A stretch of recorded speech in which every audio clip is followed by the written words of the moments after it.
Yo. What's up, Kyle?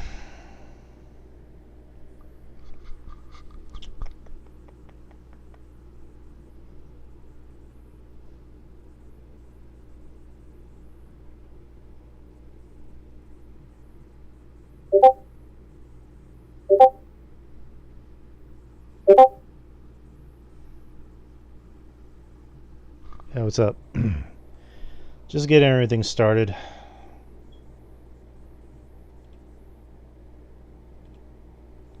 A little early. Well, not that early, but I'm just getting everything started on time. How's everybody doing tonight? Yeah, so RJ's jumping on. What else? I forgot what else I was going to say. I think we're only gonna talk about really two things of note. Russell Dream. We're gonna not take too much time on that. Just talk about that as a whole. We're just gonna briefly talk about the Monday and Tuesday shows and some news if there's any news, and then we're gonna go over the PWI list, the women's list. But yeah, what's up, everybody? Kyle, Rob, CPR, SCHFU. What's good? What's going on? Share the live links.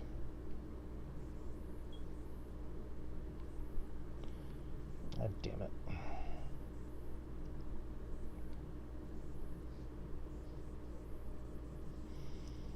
We are live.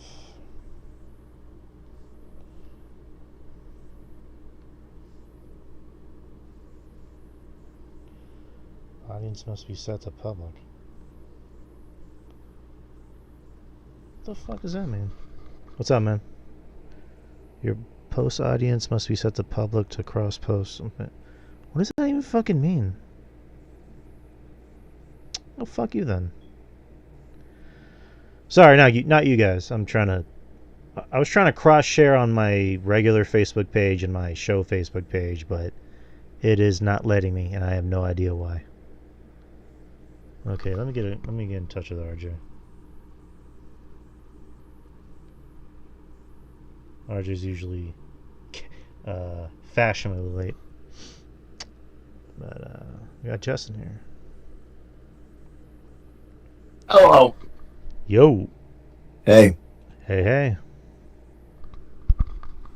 What's going on? Pretty good. Just enjoying this nice, crisp weather that we're finally getting. Yeah. Long overdue for that shit. Absolutely, for sure. Yeah. It's can't complain. Supposed to be 50s tonight.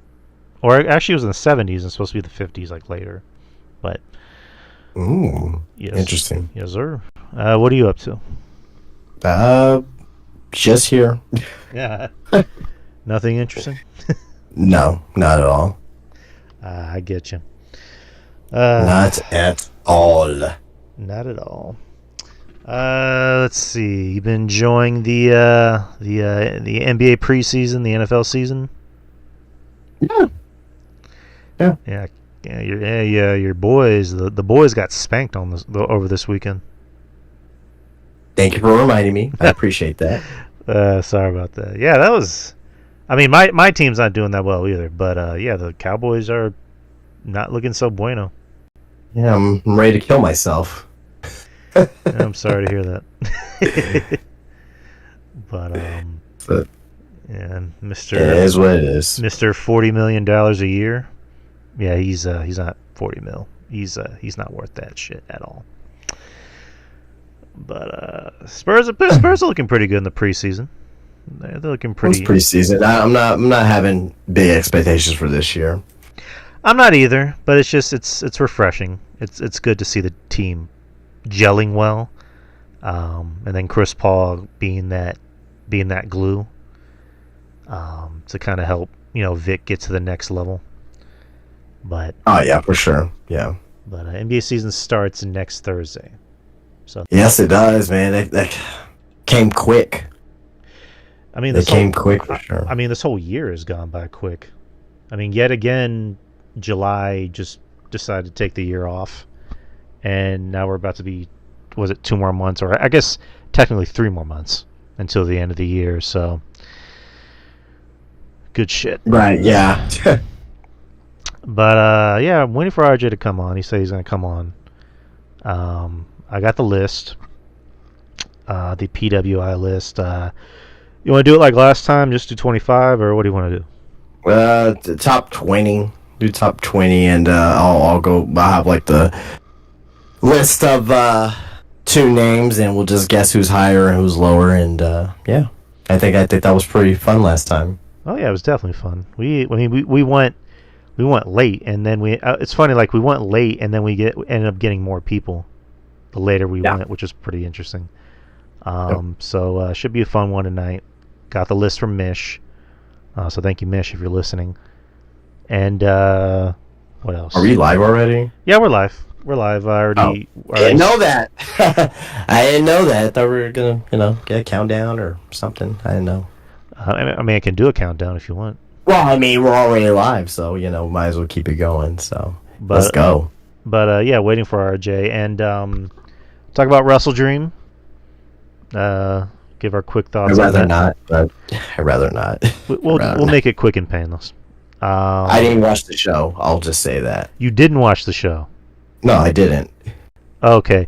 I watched bits and pieces of it. I only watched the things that are of note because I was like, okay, I'm not going to stay up until 11:30 watching this bullshit.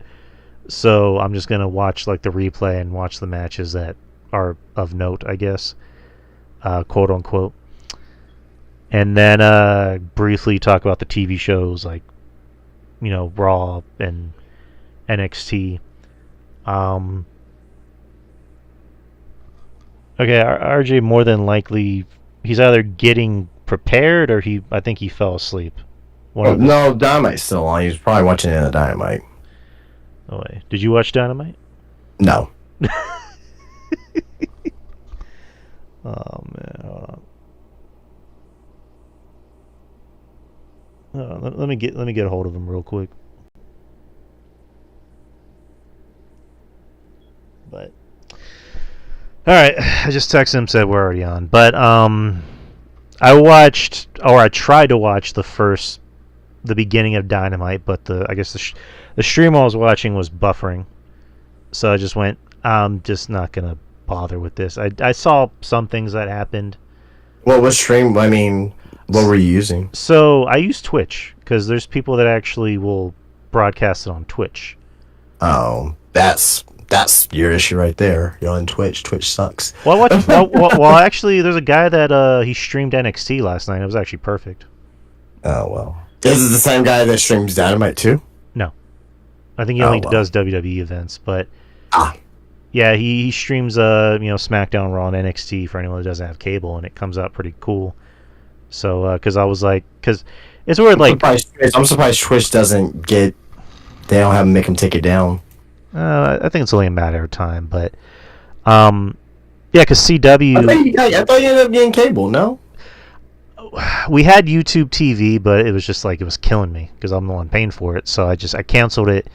We have an app. Okay. We have an app because my dad gave me one of his Fire Sticks, and it has this TV app that has like every single channel and every single country. Like you can watch like TV shows in like Italy or something, for example. Sure. Yeah. And it has like all the local channels. You can watch like ABC News in Boston. Or if you want to watch NXT CW Orlando, you can. Yeah, I got you. So, but it's only in the living room. So I was just like, well, they're already using. I mean, someone was already in the living room watching TV. So I was like, all right. So I tried the CW app. It has live TV, but it doesn't have NXT live, which is weird. That makes no sense, but okay. No, it really does make sense. You can watch NXT the next day. With the replay, which is, I guess, cool. Kind of like Hulu used to do. So I was just like, wait. So I went on, Twitch, and, lo and behold, one of the guys I was following, that I watched, Raw or SmackDown on before was streaming NXT, so I just watched it on there. I'm like, oh, this is pretty cool. So, and Betty, who hasn't seen NXT in years, and we used to watch it together. Like she went with me to an NXT live show in 2015, I believe. Right. And this is when NXT was at his startup. I'm walking home. But, all right, RJ said he's walking home from the gas station. He should be on pretty soon. But yeah, like this is when NXT had like Finn Balor, Bailey, names like that. And I just remember I just randomly asked her, "Hey, NXT's coming to San Antonio. You want to go?" She's like, "What's NXT?" I just it's wrestling. It's WWE's developmental. Yada yada yada, and we went. It was at the Aztec Theater, and this is when they used to do live events outside of Orlando, and now they don't really do that anymore. I kind of wish they would, but and then we went the next year, and then it was when Nakamura, I guess, had his last NXT show, I guess. But she watched it with me last night, and we watched the main event, which was, Ethan Page and Javon Evans and Wesley. And it's funny because now she likes Ethan Page. Like, she thinks he's attractive. I'm like, yeah, you would like the bad guy. But it was kind of cool. But all right. I guess, yeah, we should, let's just get things started because RJ is going to be on in a bit. So... all right, so 3, 2, 1. All right, what's going on, everybody? It is Wednesday. It is nice and chilly here in San Antonio. We're finally getting a cold front. Welcome back to The Experience. And I'm Drew. With me, as always, is Justin from Spinebuster Tees and SpinebusterTees.com. Yes, sir. He's back. He's back this week. And RJ. How was last week's show? It's pretty quick. I had some things to talk about, so I was, just talking about the shows. I even did some Q&A that were, still in our questions section. So, oh yeah, we haven't done a Q&A in a long time. So, it was about like maybe 50 minutes. So it went by rather quick, but it was pretty easy. Gotcha. I mean, I've done solo stuff before. Before you came on, I was essentially a solo act, and it's one of those things that, like, I don't mind doing it if I have to. I just hate doing it. Sure. So, like, I always try to find options, and I'm like, all right, well, I'll just do a solo and get out of here quick. But are you feeling better? Yeah. No, I was just sick a few days, and I'm back, so ready to talk wrestling. Wrestling. And then RJ, the Brooklyn Savage, he will be on in a bit. So... but we have quite a few things to cover. It's funny. I watched Wrestle Dream and Justin didn't. So that's going to be interesting trying to explain the show from someone who is, partial. That's the kindest way I'll put it to the product. And then, of course, TV shows and shit. So, yeah, I'll just be brief about the TV show review. So last week was the first 2-hour Raw since 2012. And Justin, give your quick thoughts on what you think about the 2-hour Raw. Or the 2-hour It was Raw. a bad show. Okay. It was a bad show. You can tell that it was a bad show. This week was a little bit better, but yeah. I actually think the opposite. Last week was actually better. This week's Raw was you could have missed it. Also, it was pre-recorded because they were overseas in London. I still wanted to watch it because you're kind of hearing things about what could have happened. With Tiffany supposedly cashing in, and then she tries to cash in, and then Dom ruins it, and that's how Raw ends, which is kind of a boo. But yeah, this week's Raw was kind of a miss. Aside from some bright points, you had the Cody and Gunther promo, which was fun to hype up their match at Crown Jewel, and then Jey Uso planting, or not really planting seeds, but setting up his involvement in the Bloodline storyline. Jimmy coming to Raw, trying to talk to Jay. Jay says he doesn't want to talk to him. Get on my face. So that I like that they're taking their time with this and not trying to rush it, because it just wouldn't seem as special. Because this is like 4 years of storytelling, that you really need to build up to. And also Braun Breaker, explaining his actions from last week, why he speared Jay after shaking his hand.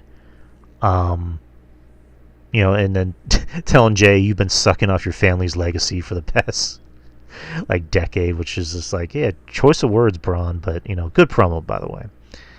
But yeah, for the most part, this week's Raw was very missable, in my opinion.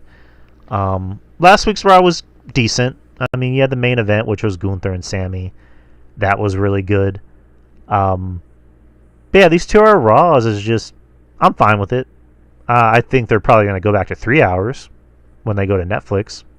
That's just kind of how I see it.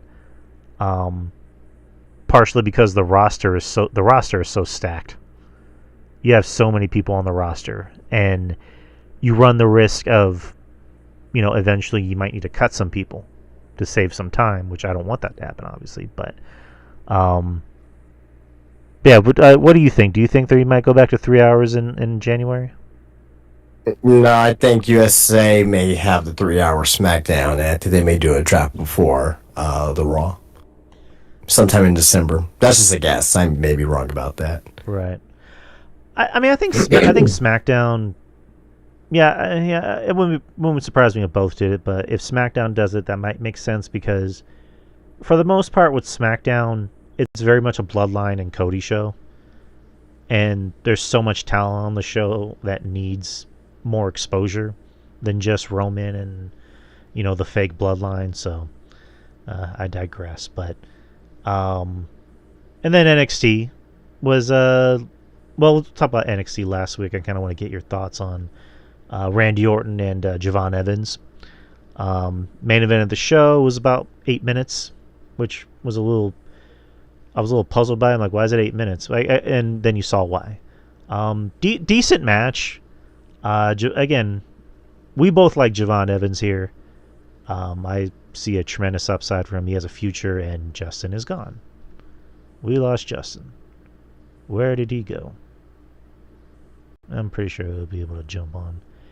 But yeah, we love Javon Evans over here. Clearly has a future.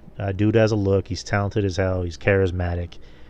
But he's also 19 years old. Sorry about that. Discord kicked me out, but it was a good match. Javon Evans and Randy Orton. Can't say anything else that anyone else has said last week. I mean, yeah, they missed the botch of the RKO, whatever, but that didn't take anything away from it. So it was really just to, put over Javon Evans. Right, good match. Not much else you can add. I see it more as a miscue rather than a botch, but that's just me. I mean, this the botch miscues, it's all the same thing. Yeah, you're right. And it was also nice of Randy to just kind of reassure the guy, you're okay, don't worry about it. Because you can tell Javon was really sad about it, like he felt bad. And I was listening to Cornette talk about it. And Cornette was surprisingly nice to Evans, because he's like, well, he's a 19-year-old kid. Of course he's gonna shit himself, being in the ring with Randy Orton. 2009 Randy Orton probably would have tore this kid, or probably would have fucking cussed this kid out. But now you got nice guy Randy Orton at 44, who's like, I've been there. Just don't worry about it. So then you had Tony D'Angelo versus Obafemi for the North American title. That was a really good match. Really, really good match. With Tony D'Angelo going over. He's now the North American champion, which more than likely it's going to be, from the way it looks on last night, it's going to be Oba and Tony D'Angelo at Halloween Havoc next Sunday. And there's, it's spin the wheel, make a deal, so there's going to be a stipulation match, which is, I guess, more believable for Tony to win a second match, which leaves Oba in the main event picture, which is kind of where he needs to be. But what'd you think about that match last week? Good match, very good match. Okay. And then last night on NXT, decent show.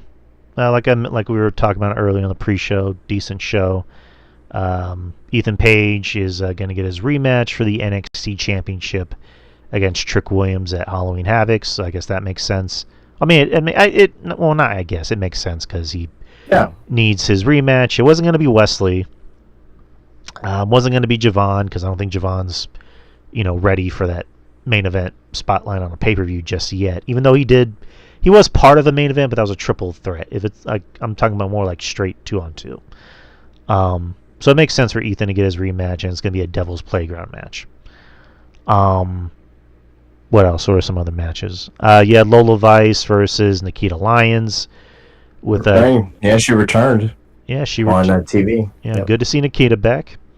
And then Jada interfered, so Jada and Lola are going to be continuing their feud. What else happened on the show? Well, Stephanie McCoy made her NXT debut, wrestling Ren Sinclair, our girl over here, Ren, in a good match. I think Ren was a really good opponent for her on NXT, and Stephanie looked great out there. Her stuff looks legit. I do like that one move where she takes her legs and she climbs on top of them and just slams them to the mat. I think that's pretty cool. So. And then next week, you're going to see Stephanie McCoy and Julia team up before Halloween Havoc to face Deadly... Oh, no. Is it Deadly Influence? Toxic Influence. Is it Toxic Influence? Fatal Influence. Fatal Influence. I was way off. Or Fatal Attraction, whatever the hell it is. Fatal Attraction. That's the movie. Fatal Influence, yeah. I will not be ignored. So that should be fun. That's gonna be next week, and it's pretty much the gist of it. Andre Chase is back too. Andre Chase, good to see Mr. Chase back. What else? I think that's pretty much the gist of NXT last night. Always a good show. Lexus King and Mensa had their match too. That was good. Decent match. NXT fell in the ratings this week. The last 2 weeks they were in the 900s. Jesus Christ, I can't talk.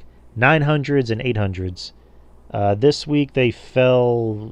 Yeah, let me actually can get it right now. They're like 665,000. I want to say. All right, WrestleNomics ratings 639. Oh yeah, that's even worse. 639 and the 0.18 in the demo. So.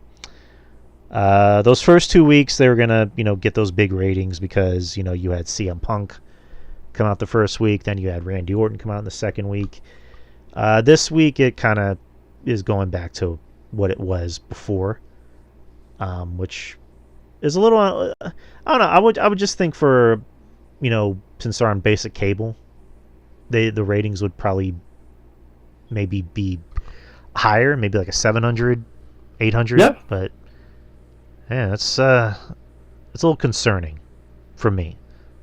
I mean, I wouldn't say all that. They had competition, stiff competition on last night. They had the game 2 of I think it was the ALCS baseball. So that's pretty significant competition there. So yeah, the Mets and the Phillies, right? Or am I getting it wrong? No, is it the Mets? No, it's not the Phillies. It's the Mets and the It's not the Phillies. Hold on. So I know the Yankees are playing against. It's the Yankees and the Guardians. It may be the Phillies. No, it's the Dodgers. The Dodgers. Dodgers. There you go. And I was like, no, it's not the Phillies. Yeah, because it's like the best team in baseball. The Dodgers. Yeah, me and baseball don't work well together. I'm not the biggest baseball aficionado, unfortunately. But that was NXT, and you didn't watch Dynamite, right? Nope. Okay. Care not to. Right. I mean, I can tell you what happened. Why even basically, long story short, Tony Khan is shitting the bed as Booker. So that's what I keep hearing. Is I don't know. I know you didn't watch the pay-per-view. Did you at least see that clip of him with Antonio Inoki's kids? No. So the show opens with Tony Schiavone bringing out Tony Khan and Antonio Inoki's kids, wrestling legend Tony Inoki, and Tony Khan, for whatever reason, doesn't think that maybe I shouldn't yell into a microphone, because the whole point of a microphone is I don't need to yell. But he's out there saying like Antonio Inoki, like he's doing all that shit and yelling, and you see Inoki's kids just have this like bewildered look on their face, like, why is this white man yelling? And he tries to get the crowd on this chant that Inoki used to say, which what I found out in American means 1, 2, 3. And he tries to do it, and the crowd wasn't really doing it. They were just like half-ass doing it. And only like New Japan fans and people who are familiar with Tony Inoki will actually know the chant. So it was just sad to watch. So, but yeah, Wrestle Dream, as you can imagine, it started early. I think like at 6 or 7, and then it ended at 11:30 p.m. And this time it was 11 matches. I mean, the last pay-per-view was 8 matches, like 7, 8 matches, and it still ended at 11:30. And it's just like, I don't know, like, we've had this discussion before. I still stand by it. Tony needs to find a way to pace these shows better. Like, I get the whole notion of, more bang for your buck. But it's like, these people need to be out of here at a certain time. Not everybody has the time to be there till 11:30 p.m. on a Saturday. Most people want to leave. I mean, WWE, they do like, 5 or 6 matches per pay-per-view. And they're out of there by like 8:30. Which people are bitching about that now. Which I don't know why, but I don't know. Just, again, I'm glad I didn't watch it live. I just watched the replay, but let me just go through the matches. Wrestle Dream was in Tacoma, Washington, in the Tacoma Dome. Drew 8,045 people. I didn't really care about the pre-show matches, so I just warded off of that. Rico is now in AEW. He's with the male model guys. So good to see Rico. I've always liked Rico. And he had an interaction with Billy Gunn in the ring, so it was kind of cool seeing that.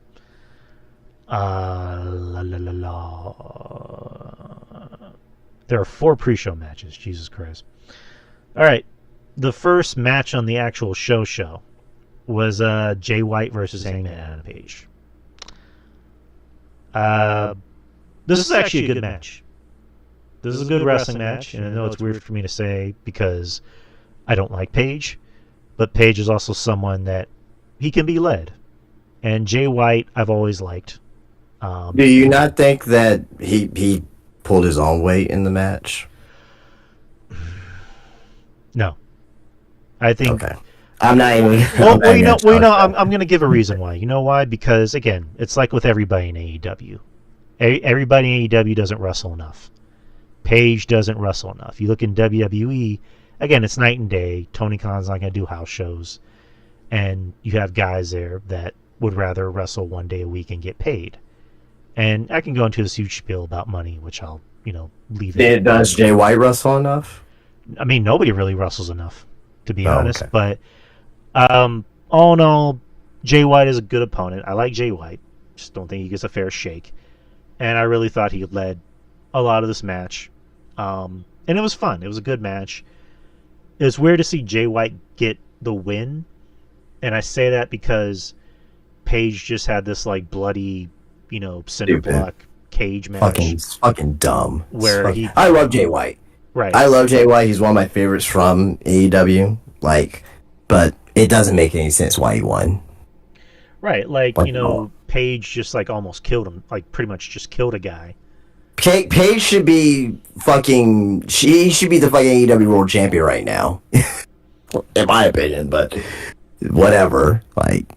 I mean, by logic and by push, it makes sense for him to be the champion. Or at least in contention for it, Yeah, that's what I was about to say, but... all RJ, I see you in the chat room. Just jump on. Just press join voice chat. But yeah, just you're gonna have him lose to Jay White, who hasn't been around in a while. Like that doesn't make any sense. And again, I'm not the biggest Page fan, but just by logic, Page was just in this big death match, and his first match in is against a guy that hasn't been around for a while, and then he loses to him. You know what? I don't blame either or. Don't blame Page. Don't blame Jay White. Blame Tony Khan for booking himself into a corner. This match did not need to happen. You could have put Page against somebody else. You could have put Jay White against somebody else and have them both win. This does not benefit anyone. Right. And now apparently tonight on Dynamite, Jay White lost to Christian because Page interfered in the match. So it's like why? Stupid. It's really stupid. But that's Tony Khan, people. Then you had the next match, which was a singles match for the AEW Women's Championship. Yeah, Mariah May and Willow Nightingale. This was just okay. This was just an okay match. Nothing really exciting or memorable or interesting happened. Again, love Willow. That's okay. Well, I love Willow. I think Willow's great. I think the world of her. Mariah May, I'm not that fond of, if I'm being perfectly honest. Why? Again, I find her to be very generic. She's very pretty, obviously, but she's not bad in the ring. Doesn't do anything that's offensive, if that's the best way to put it. But she, again, as far as the overall package, she doesn't really do anything for me, just opinion-wise. So just real quick, I love Willow. We all know this. Love Willow Nightingale. How does it make sense that Willow has had a world title match? You're asking the question. You're asking the $1 million question with Tony Khan's booking. Well, because you know where I'm going to go with this, right? Go ahead. No, take a guess. Just think and it's easy to just put it all together. Why doesn't it make sense for Willow to be in this match? I mean, did she win a triple threat or a number one contenders? What did she do? No, she lost to Chris Statlander at the last pay-per-view. Why is Chris Statlander not the number one contender? It's that easy, Drew. It's not rocket science.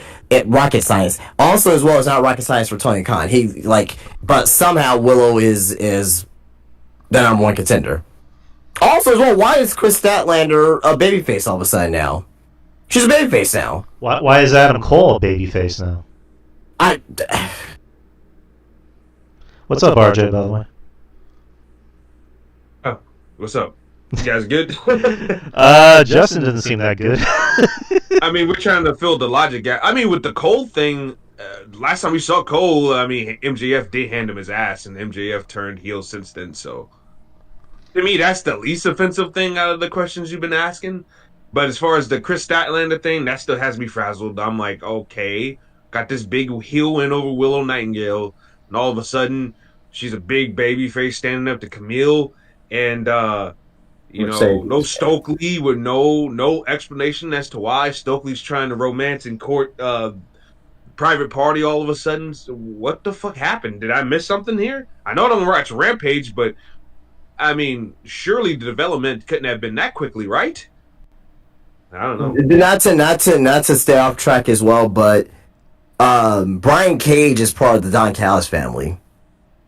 Where did that happen? Yeah. No online exclusive or nothing. You couldn't give me a video. Just you could not post a promo of Brian Cage and Don Callis having some type of interaction and you want to be part of Don Callis family? Yeah, I do. Something. Fucking stupid. Next What year. happens to Leona and Khan now? They're just nothing guys now. Khan's gonna go Orlando to be with Maddie. Boy. Next is you have the TNT Championship. You had Jack Perry versus Katsuyori Shibata. That's Yori Shibata, yeah. Shibata got himself over. I think Shibata is entertaining. I love Shibata. I think he's good. I like him. Jack Perry again. Just I don't buy him. I don't buy him being this like badass, this psychopath. It just I almost feel uncomfortable seeing him without his shirt off, and I don't know why. He got that hula hoop body. Like I don't know. Like was it Jim Cornette said that he has girl hips, and now I can't stop thinking about it.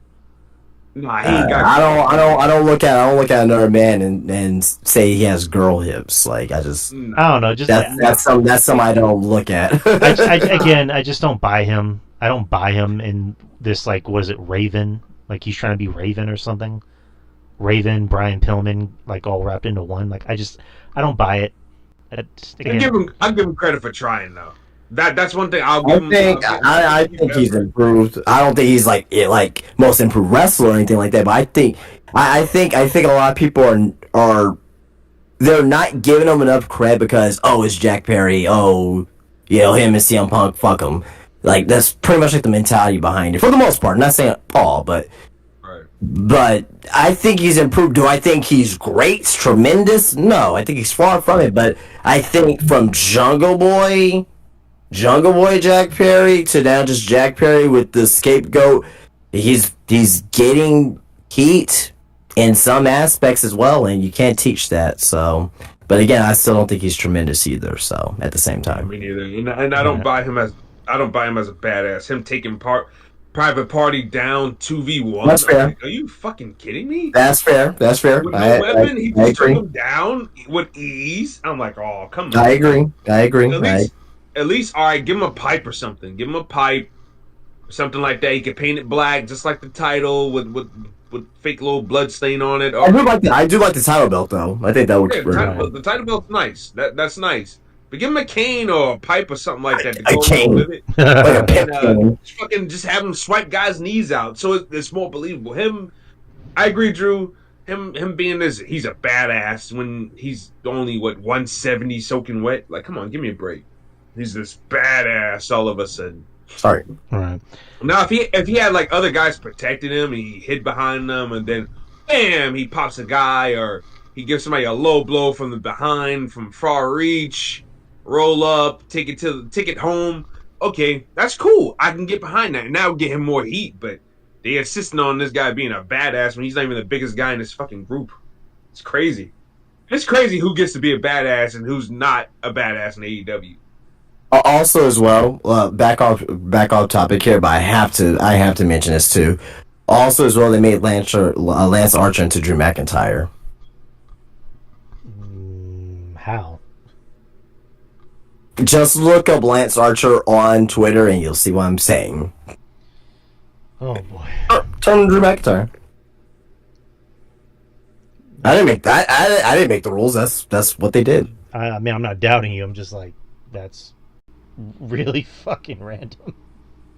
It is random. At least there was an explanation with him and John. I did see that at least, but I didn't see the fucking Brian Cage thing.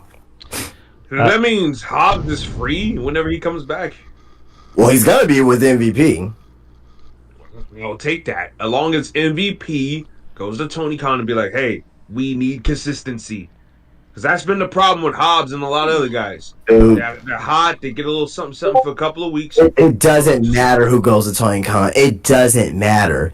If your number one woman on the roster, Mercedes, even if she's not getting any type of direction or consistency in booking, then this shit's fucking lost. If you can't book the Young Bucks, right? Even though you hate or love the Young Bucks, but obviously he loves the Young Bucks, right? He keeps them as priority. If you can't make their creative special, or at least intriguing, or have some cohesiveness with their booking, then you're a fucking lost cause.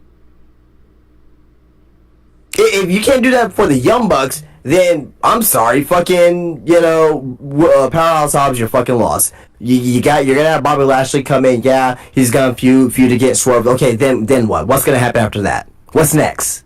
What's the follow up? You have no follow up, Tony. He's got to go higher from there, and you can't really do that if the Hurt Syndicate, they're supposed to be heels, and then you got BCC or Switchblade Conspiracy. I think Moxley got that trademark for a reason, by the way. Yeah. They're gonna be the elite.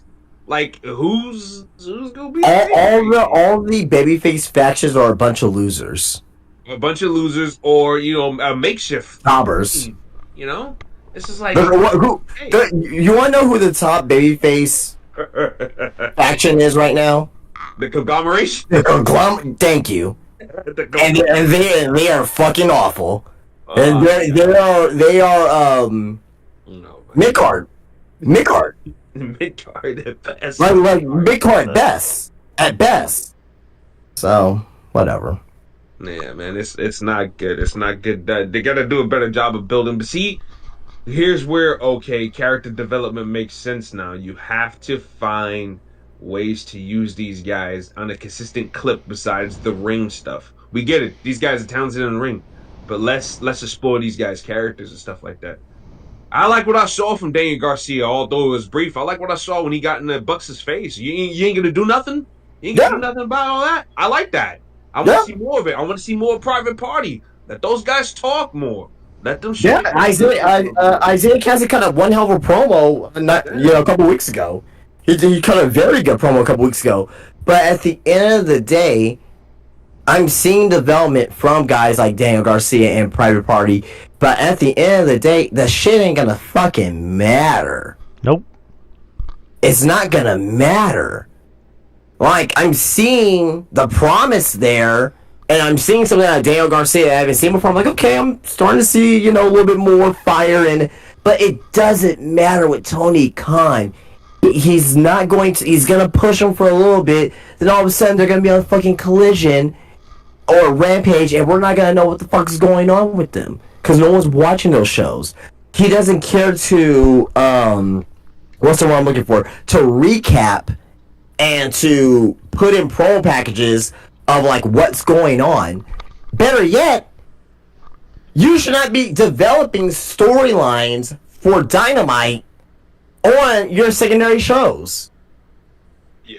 You should not be developing storylines on your secondary shows. You know what your secondary show should be used for? Your secondary show should be used for talent who's not getting booked currently on your shows.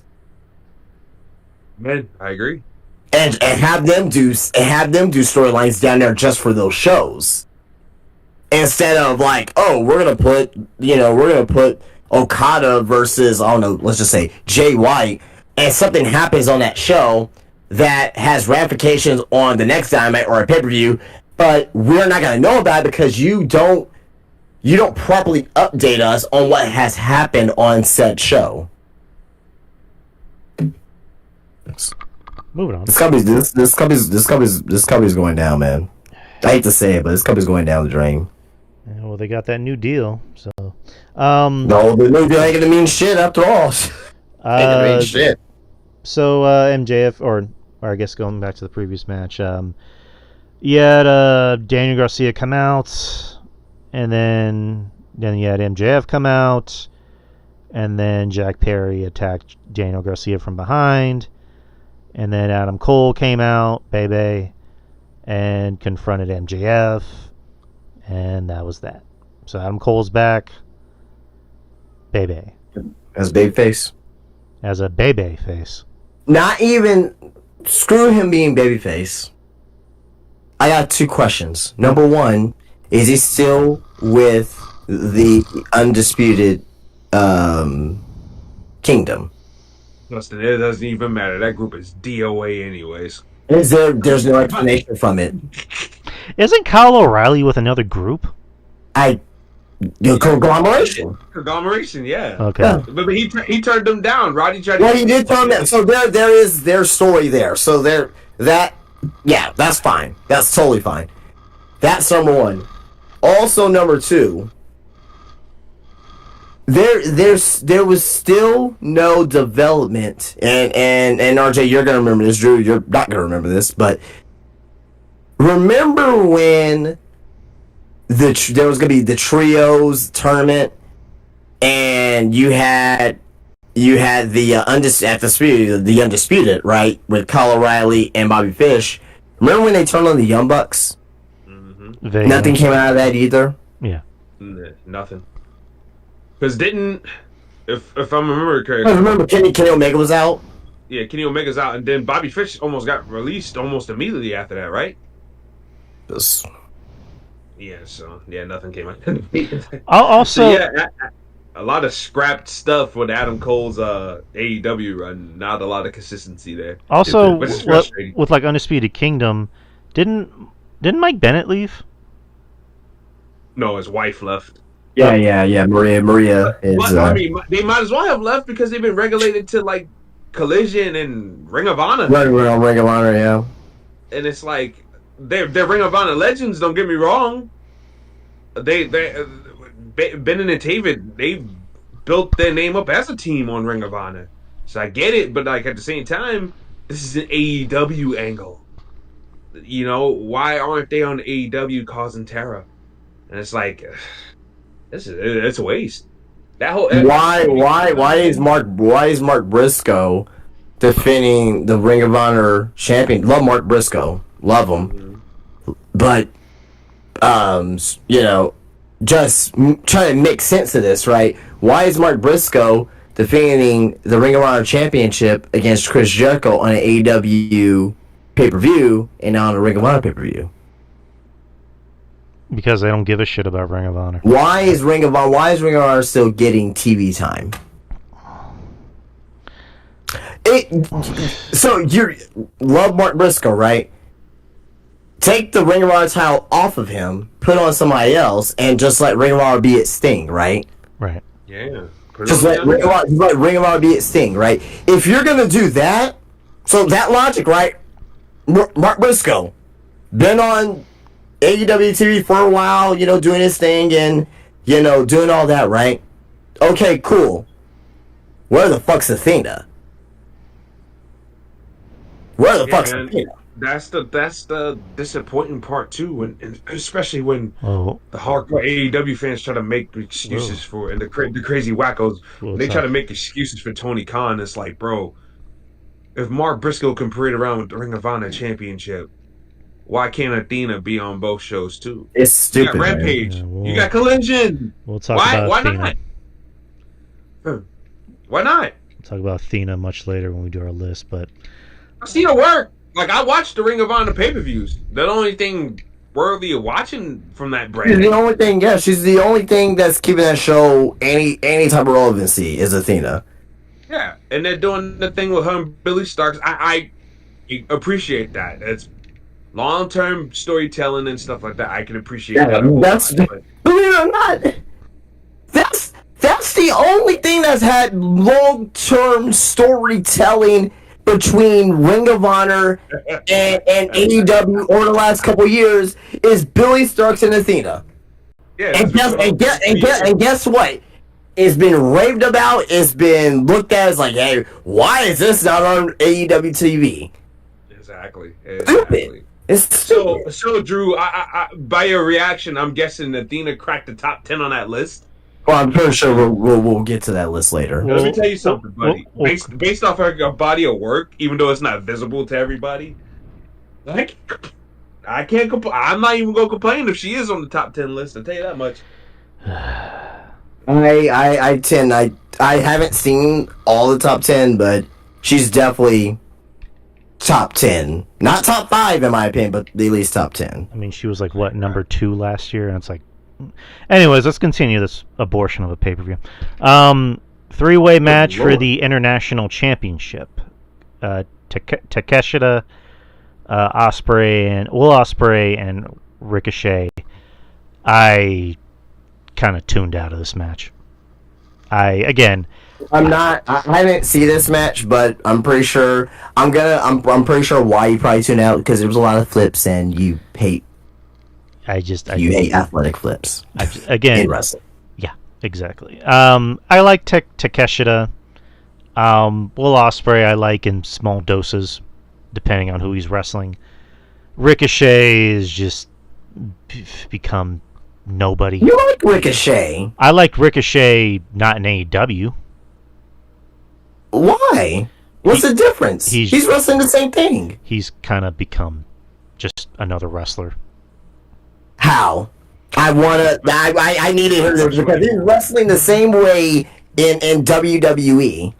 He just hasn't really been interesting. They decided to hot shot the match against Ospreay on what was it, Dynamite, and Okay, that that's match fair. ended. That match just ended stupid. Just had a stupid ass ending. Okay, that's nothing to do with Ricochet though. And then you rush to That's this. nothing to do with Tony Khan. And then you rush to this pay-per-view, and like you said, what's the follow-up? There's been no follow-up with Ricochet. So how's that Ricochet's fault? again, Ricochet, like everybody else and you know what? Maybe I'm being too hard on Ricochet, so I'm not going to be hard on Ricochet. Okay, that's fair. Ricochet, okay. like everybody else that's come from WWE to AEW, is just there. Yeah. I agree. I agree, but I don't put that on Ricochet. I put that on Tony Khan. And I admitted I was being too hard. Okay, so I take back my harsh words about Ricochet. But this match was not for me. I'll just leave it like that. That's fair. Okay. Takeshita looks like a fucking giant next to these two, which is a man weird. amongst boys. Yeah, man amongst boys. Takeshita is now the new international champion, which It again was not on Dynamite tonight, by the way. I prayed for that. makes sense. Glad for Takeshita. I like him. I always thought he was talented, but you know, there's always that famous question that Mr. Justin likes to ask: what's the follow-up? He was on Dynamite tonight, so Telling. I'm so happy for Takeshita though. Like I think he's fantastic, but again, this has nothing to do with the talent. It has to do with the booker. Right. I mean, It's never to me. It's never about the talent. To me, it's never about if they are like looking like shit on TV for one reason or another. I would say for the most part, it's not about talent. It's about how they're being booked and who's booking them. of course. I mean, a talent needs direction. It's like a movie. Yep. Action and do your thing, and then you pack it up.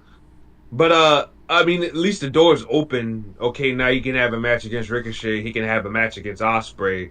Now with the personal element of Kyle Fletcher turning on Ospreay, Ospreay's attention might be altered a little bit. Yeah. But Takeshita and Ricochet can go a couple of rounds, and Takeshita's taking the belt all over the world. By the way, he got announced for a title defense in Japan and somewhere else. I did see that. Yeah, so he's taking that belt all over the place. Hopefully, they show footage on TV because that'll help. But yeah, I'm looking forward to this. I like Takeshita a lot. He's one of my favorites. Been putting this guy over for the longest. He's just an anomaly, man. He wrestles this crazy hybrid style with a lot of power and technical skill. It's quite crazy, but it's enjoyable to watch. Yeah. It's so enjoyable to watch. So I'm looking forward to see what this guy can do with this belt, because I think we could be in for a treat. Ospreay, quite honestly, given AEW's roster, is bigger than the belt, the international belt. Ricochet could use it in the future down the line, because I think Ricochet's got some catching up to do in order to get that. I'm sorry to interrupt. Yeah, go ahead. I'm sorry to interrupt, but before I forget, you know they're gonna do Takeshita versus Orange Cassidy. You know that's coming. Oh God, he better not lose. He better not. I'm not saying that. I think Takeshita will probably win the match in the feud, but I'm just saying, you know, Orange Cassidy Takeshita match is coming. Good, nice. Because Orange Cassidy hasn't done anything. He hasn't really done anything in a while. Given that pep talk that Jerry Lynn gave him Saturday night, I wouldn't even be surprised if Orange Cassidy faced Moxley next for the belt. I'm just saying. Bro. Moxley and his neo-Nazi friends. I think the story that they're gonna tell, and this is one thing I do see, because I think there is long term here out of everything here, I think this is the long-term story that they're going to tell. I think they're going to treat Darby Allin like Sting in 1997. I'm cool with it. I got no problem. Darby I should have be no issue with that either. Right. I think they're going to try to treat him like Sting in 1997. I mean, hopefully he wins the title and not and not have a Starrcade '97 match against Moxley. But I think that's where they're probably gonna go. Which I will totally dig that because it like definitely that. seems like they're doing, AEW versus Moxley group, which is basically WCW versus NWO. So Which is cool. And it's got his own twisted take on it, so it's not Yep. a complete rip off. right, Say that about Moxley, and I'm for the first time in a long time. I will say this: I'll give Moxley his credit. I'm interested in what he's got going on here for the first time.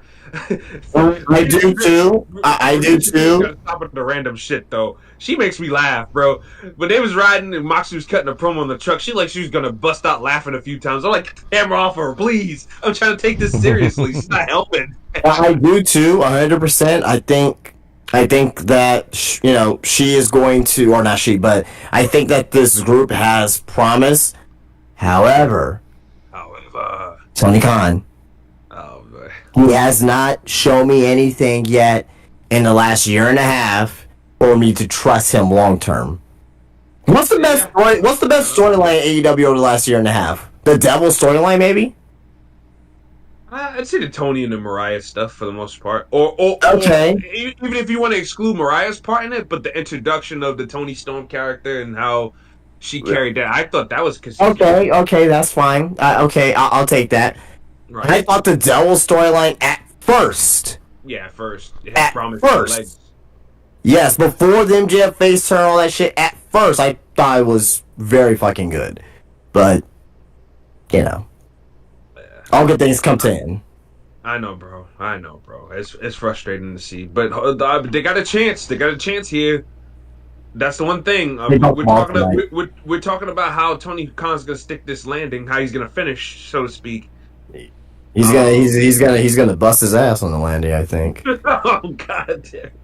Well, let's hope not. Let's hope. I know I want to be good. I Yeah. do. I want to be good. I want to be successful, but history has showed us over the last year and a half to 2 years that he's dropping the ball on these big stories, these big angles that he's dropping the ball. I think like what's the best thing from AEW this year?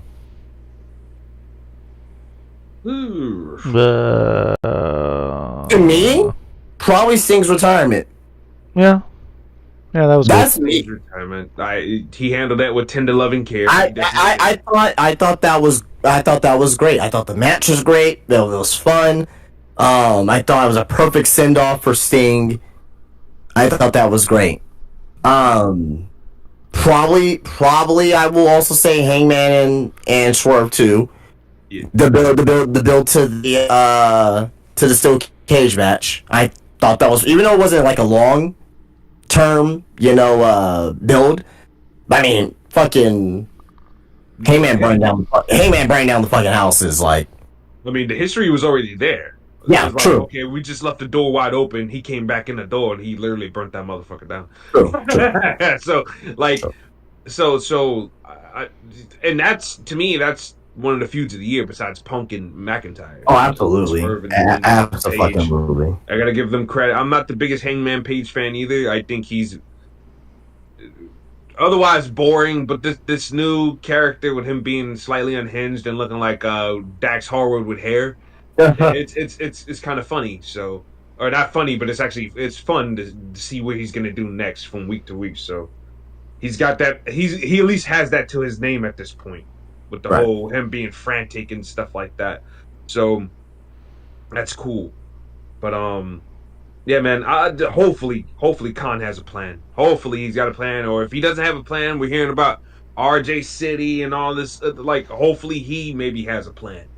Because RJ City, they've been giving him credit about the Tony Storm stuff, and okay, all right, and I like the way that worked out. So if RJ City, So how long is it until Tony Khan ends up firing RJ City because of reasons? Because Tony Khan fired Jimmy Jacobs. Well, he apparently was the downfall in creative. Apparently. It's just crazy. No, no, Especially the no, he clip was giving not. him, No, he was bury not. him, saying that he didn't know who Okada is. Come on, that's No, Jimmy ridiculous. Jacobs was not the downfall of creative. If he was the downfall of creative, then why did his pay-per-view suck dick? If he was downfall of creative, then why did Dynamite suck tonight? It's not Jimmy Jacobs. It's not Jimmy Jacobs. Somebody got Tony Khan is more in line with Vince McMahon than he's ever realized. You hate what you have become. I'm just saying. Minus like the allegations and shit, creative wise, the way he booked. He even said, "Oh, we're not booking long term anymore. We're booking week to week." That never. You can never go anywhere with that. Even with us with the 2K Fed, like we sit and we book months ahead. Yeah. Like we sit in our little chat on Twitter and fucking just pitch ideas to each other and just lay things out. You can't do the week to week stuff. It's imagine this, right? Famous actor. Let's say J.K. Rowling brings back another Harry Potter book, right? It's probably never gonna happen. But I'm just saying. Let's just say, right? She writes like a prequel or whatever, right? Let's just say that she comes back with another Harry Potter book, right? You get tell with her books from one book to another that she had a long-term story to tell, right? What if she writes his next book and every chapter is just, there's no coordination, everything's convoluted. What happens in chapter 16 didn't happen in chapter 4. It has nothing to do with it. What if it was like that? Like you have to have a story. And you have to tell it. You have to have a beginning, a middle, and an end. You have to have an end goal. Does Tony Khan have that with some of his stories? Yeah, I'm sure. But if you sort of tell your story in this fashion, and it ends in this fashion, and it has nothing to do with each other, who's going to read the book? Who's going to watch your show, Tony? You got to make sure that you have storylines that is cohesive from beginning to end. And again, like, I want this the Moxley, the new group, that storyline, possibly Shane McMahon coming in. I want that storyline to be successful. But at the end of the day, like, I'm just not, I don't have no faith. So. And just like Vince McMahon, Tony Khan took a shit on this pay-per-view. Next match is a 2 out of 3 falls match. Hologram defeated the Beast Mortos. RJ, was this around the time when you started watching? Yes, and I watched this match with a lot of excitement, and Tony Khan let me down again. How did he let me down, you might ask? Because he had my guy, Black Taurus, the Beast Mortos, lose his favorite new toy, Hologram. Yeah, he really he really likes this guy, doesn't he? Bro, he is. I don't know what the fuck is going on, but Hologram is just generic, man. I don't know if y'all. Well, I know Drew probably. I will say 99% that he probably doesn't care, but maybe, I don't know. We'll see. I saw something on Twitter that JD from NY, he kind of made fun of the whole hologram thing. He basically said that Tony Khan told his dad when he was like 5 or 6, 7 years old, like, you're a wrestling promotion, and I'm gonna have a wrestler named Hologram. And so he was kind of like making fun of Tony Khan and just it's funny. It was funny. It was funny. It was funny. I saw that. Oh, you saw that? Yeah, it was pretty funny. So yeah. Anyway, yeah, no, it was mad funny. But my thing is, what's your obsession with this guy? Besides the look, there's nothing to like. He's got moves. Don't get me wrong, but it's like, I don't know. When you see a guy like Black Taurus, the Beast Mortals, and you're like, that guy's a beast, man. He's such a hybrid guy. Like, he can do the high flying shit, but he can do power shit too. And he's a beast of a dude, but you have him lose to this guy. It's just like, come on, man. Like, come on, dude. Especially off of this big trade thing you do where, they're with Jake now, which is just Jake leading 3 Mexicans to the ring. It's funny as fuck. I don't know why. I don't know why this old man with a with a crazy mustache leading 3 Mexicans to the ring. It's just fucking funny as fuck to me. And they all have animalistic gimmicks. With Roosh and Immortals being like, bulls and fucking Dralistico and Trek. It's just and Jake the Snake. That's probably Tony Khan's thinking. That's the other thing too. I'm glad you mentioned it. What the fuck does Jake Snake Roberts have to do with these guys? Nah, goddamn thing. They're all animals. Jake is a snake. Mortals and Roosh are bulls, and Dralistico is a dragon. Oh, there you go. They have it. The Animal Kingdom. All you need is Chris Jericho, and you'll have your Lionheart. Oh God. He's gonna teach Jake the Snake how to do the Lion Tamer. Oh God. Oh my God. Yeah, I'll put Lance Archer in the group too because he's a murder hawk. Get the fuck out of here, man. Everybody dies. Oh really? I think you might need to change that theme song to "Everybody Pins Me." 3, 2, 1. Everybody pins me. Oh man, just shit on my forehead. Yeah, because that's what everybody does. Like, come on, man, everybody died. Give me a break. Shit on my forehead. Once again, not Lance's fault. Lance is good talent, great big man. I don't know why Tony Khan ain't using him more, but every time I see this guy, he's on his back, looking up at the star. Because he's hard and heavy. After he just got out of a great round. Because he's big. Tony Khan doesn't like big men. He's got a big guy phobia. Yeah. He was probably stuffed into a locker by a big guy, and he wants to take his anger out on other big wrestlers. I know, right? So. And people actually think people be tripping when they say that. They're like, look at the big guy track record. Look at it. It's not good. It's not good. I mean, and by the way, Triple H is a racist. Did you know that? Yeah. Triple H did not help his cause on SmackDown either. I'm just saying. I'm not saying he's racist or anything like that, but it's like stuff like that don't help the cause, bro. Help the cause right now. But yeah, I don't know. That's crazy. But the lucha match was fine. It was fun, but to me, Mortis, come on, man. You have Mortis is in the middle of something right now, and to me, it would have made sense if you would have given him the win over Hologram. It's okay to break somebody's heart on a pay-per-view. It's okay. It's fine. Because they want to make Hologram the new Goldberg.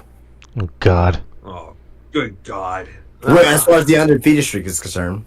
Undefeated streak. To do what? To win the heavyweight title? Oh, God, he's going to beat Moxley for the belt at World's End, y'all. You never know. I just figured it out. I went past TK at this fucking point. Oh, it's lost. Hologram's music. Moxley. John Moxley's actually going to sell? Roll bump, tuck neck. Like, it's gonna be crazy. It's like, wait, I have to have a wrestling match? Claudio Castagnoli, trembling in fear. Wheeler Useless just pissed his pants. Marina Shafir just had another baby. My God, it's Hologram. Pocket's not a bastard anymore. Come on. Oh, good God. No. The future is here. The future is Hologram. Hologram. Next. Hologram used to be, by the way. Huh. Hologram used to be a wrestler in fucking MLW. What? Aramis. What? Yeah, Aramis. What, Mirage? No. Aramis. That's who he used to be. I knew he used to be a wrestler in MLW. Because I remember him. He wrestles almost the same. Yeah, but now he's in AEW. Now he has Tony Khan money. He got a new suit. He's Hologram. Yeah. But next is you had Darby Allin versus Brody King. Surprisingly, this was a really, really good match.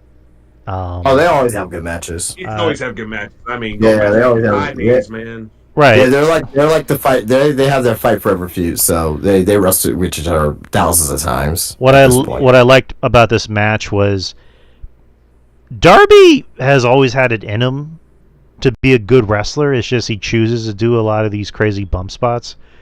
This was where he showcased, I had a match with Gunther, and I could wrestle. I know how to wrestle, and he was out there pretty much putting his body on the line, like in a way that made sense for the match. Like he didn't do anything too stupid or crazy, and he was just like literally and figuratively throwing himself at Brody, and he still ended up winning the match. But for him, it made sense because he gave Brody everything he had. And did you like the finish, Drew? I did.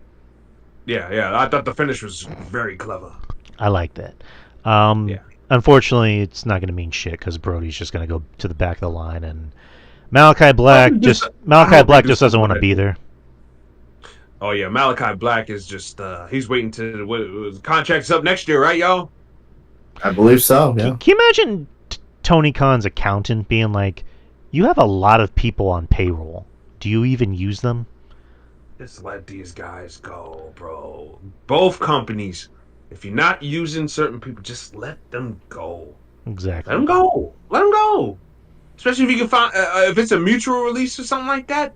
Just let them go. There's no use. You use that money for other people, bro, that actually want to be there, that can actually use a job. There's a lot of people in the indies right now trying to get a job that'd love to take that Tony Khan money right about now. And if Pentagon, Phoenix, and Malachi Black or whoever else is sitting at home pouting and don't want to be there anymore, Ricky Starks, whoever else, just let them go. Let them go. Same thing. I would say the same thing about WWE. I used to say the same thing about Vince. Like, let them, if they don't want to, let them go. Use that money for something else. It's all right.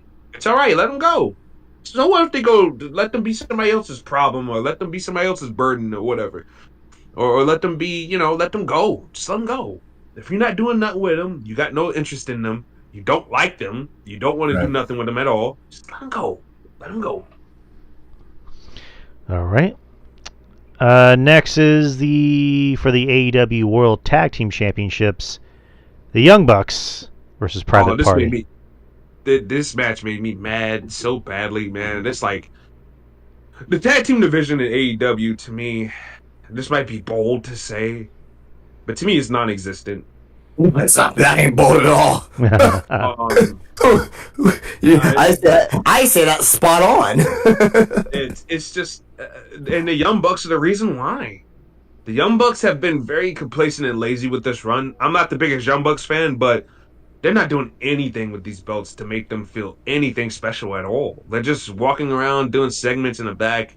They're not doing anything. It's like, so why the fuck do I care? But the most thing that made me mad the most is that, okay, they had Amazing Red, which was good. I thought that was good. Red gave them a pep talk and a video package, which was great. I did see that, and I loved that there, yeah.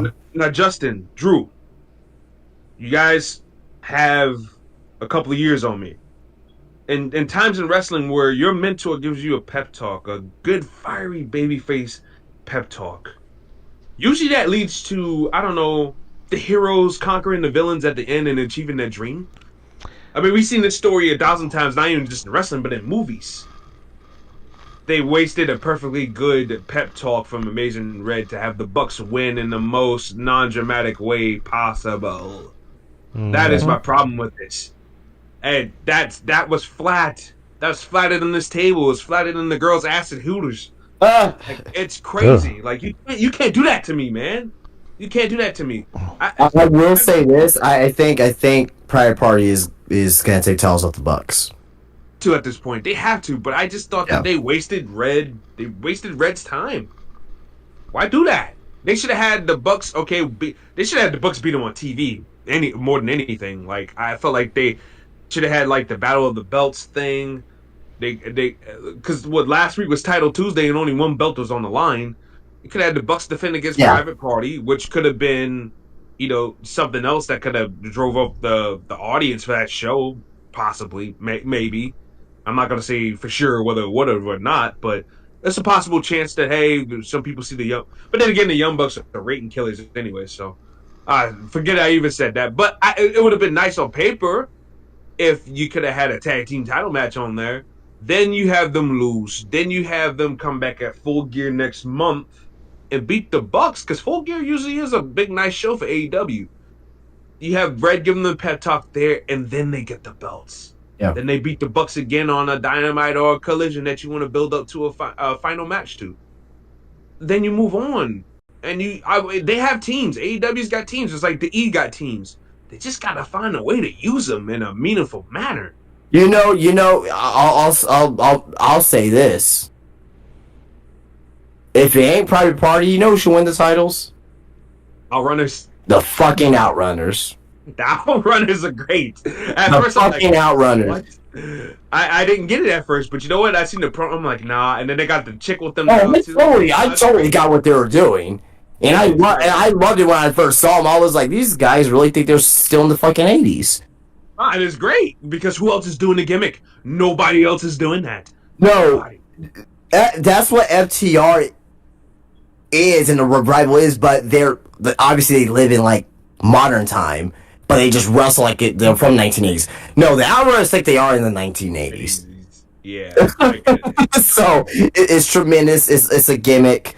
It's fun. It's fun. Yeah, they do their I think they do their promos like the A styles promo. I think they actually do it on like VHS, like actual VHS tapes. That's what it looks like to me, at least. So yeah, it definitely looks like it. They are tremendous. They are fun, entertaining. They're the youngest men alive.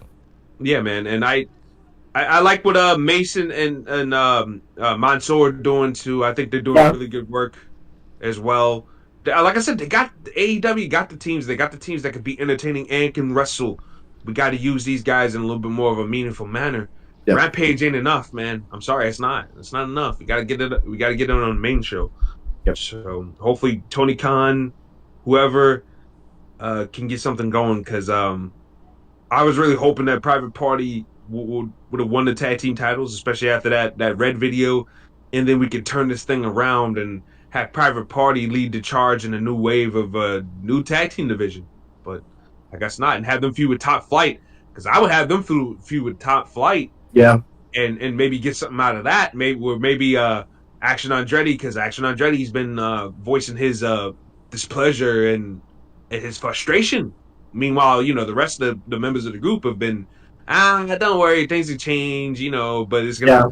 Yeah, I did see a little promo in that too. Yeah. Yeah, so like I'm looking forward because I think that could be pretty nice too. Where Darius and Dante, they finally start listening to Action Andretti, and they perhaps cheat to win the belts. Yep. So and then you got Leo Rush and Layla Gray there. You can't go wrong with Layla Gray. This is more important though. Layla Gray's gonna be in San Antonio for Dog Pound Championship Wrestling. I think I think I may partake in that, and yeah. And no, you got it. Never mind. I was gonna say something, but no. Wait, you gonna talk about a dog pounding her dog? Yeah, you gonna pound him. All right. Next is you had for the Ring of Honor World Championship, Mark Briscoe versus Chris Jericho. It's almost as if Chris Jericho remembered how to wrestle and remembered how to have a cohesive wrestling match that makes sense. And it helps when he's in the ring with somebody that he knows he can't, I guess for lack of a better term, manipulate. This is a decent match. This is when Chris Jericho remembered I can wrestle, I can have a good match. So this was fine. The worry was Mark Briscoe was going to lose, but he didn't. So he's still the Ring of Honor champion, whatever that means. But RJ, what'd you think about the match? I'm not even gonna lie to you guys. I didn't watch it at all. I see Chris Jericho's name on the screen. Okay, I didn't watch the entire event. Yeah, Chris Jericho. He's on my. I hear that. Hi guy. No, I gotta go. I gotta go. It's like big. It's like Kevin Castle, Big Show heat. You where? Gotta go to the bathroom. Where? Gotta go walk the dog or feed the cats or something. Because it's just like Me, me, Maybe you should feuding watch behind Chris Jericho and Terrifier 3. I just saw that. I saw that on Yeah. Sunday. Yeah, I saw Terrifier as well on. Did he die? Yes. Oh, I didn't want to say, but yeah. I don't You think. can go ahead and tell me. No. Well, I mean, right. it ain't for you. I'm just saying for other people who may catch wind of this, but yeah. That's music to my ears. Not that I want to see Chris Jericho dead, but it's just like get him off my screen. No. Saw that. I actually went to the movies 2 times in the last 2 weeks. I'm a movie watcher, I guess. I don't know. Yeah, me too. Yeah, so I saw Terrifier, I saw Joker. I'm gonna go see Smile 2 tomorrow. Good. But Joker, I still have no interest in seeing. So Oh God! I saw it. God. Look. I'll put it this way: it's not as good as the first movie. Very, very far from it. But I don't think it's as bad as people are making out to be at the same time as well. Like it's like a. It's not like people say, "Oh, it's like the worst superhero movie of all time," or a superhero story or comic book. Comic book. There you go. Comic book movie of all time. No. Let's not go that far. I mean, Madam Web exists. Steel exists. Yeah. Ghost Rider: Spirit of Vengeance exists. Yeah. Elektra. Elektra. Yeah, there's some really bad movies out there. I don't think it's that bad. Is it something that I'll watch again in the near future? No, I'm not gonna watch again in the near future as well. But there's some things I did enjoy about it, but there was some other stuff I was like, it's definitely not as good as the first one. I think the first one was really fucking good, but this one was, it was rough in some spots. I'll say that. Yeah, that's what I'm hearing. All right, main event. Singles for the AEW Championship. Bryan Danielson versus Jon Moxley. Man. I'll say I was surprised that Jon Moxley didn't bleed in this match. I'll say that. He couldn't. Bryan Danielson's quote unquote final match as a full-time wrestler. I don't know. Like, what else can I say about this match? It wasn't terrible, but it had a terrible ending. Like I guess we can just kind of fast forward to the ending. So, Bryan Danielson loses by submission, and then Yuta turns on him and joins Moxley's neo-Nazi hate group, and then chokes out Bryan. They're neo-Nazis now? Yeah, I mean, yeah, I get. Yeah, I'm gonna say that. Yes. Wheeler Yuta does the bag asphyxiation bit, and leaves Danielson there to pretty much rot. And he gets carried off on a stretcher, and Excalibur does the worst crying job I've ever heard on commentary. But that's how the illustrious career of Bryan Danielson ends, with him being carried off on a stretcher in his hometown. So yeah, that's not the way he's gonna end his career. No, I don't think so. But yeah, RJ, thoughts? I really didn't give a shit about the match because I already knew what the outcome was gonna be. But the angle, the beatdown, I ain't got no problem with the beatdown angle. I know a lot of people were upset about it, but it's like, dude, like, if Bryan Danielson is not gonna be around full time, then go ahead and give the rub to somebody else that's gonna use it. And if Moxley, if Tony Khan and everybody in the back wants us to take this whole Jon Moxley neo-Nazi seriously, then they had to end this whole thing with a big bang. And I like the fact that they did what they did to Bryan. Might have been a little over excessive, but alright, we got to do enough to get the job done to believably make you believe that we're not going to see Bryan Danielson ever again. So I get it. And them fighting off the baby faces, I thought was good, because now we see, okay, who's going to be the important players on Dynamite moving forward. I thought we got a glimpse of that the other day. Orange Cassidy, like him or not. Daniel Garcia, like him or not. Um, who else was out there? Darby Adam Cole Allin. was out there. Darby Allin, who's going to be the main player in this story moving forward. Jeff Jarrett too. Double J, Jeff Jarrett at the age of 60 years I'm old. back, baby. I'm back, baby. He is indeed back, baby. Kick to the slash zone, guitar shot, the stroke, baby. He is back. Do the strut, baby. Fargo, baby. I can't wait yeah. to get you home with my baby tonight. Yeah, no, he's definitely singing, baby. But Jeff Jarrett, you know what? Jeff Jarrett, I used to hate Jeff Jarrett for the longest time. But you know what? I'm okay with Jeff Jarrett making his AEW money.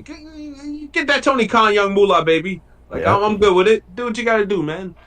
But now we see who the main players are gonna be moving forward.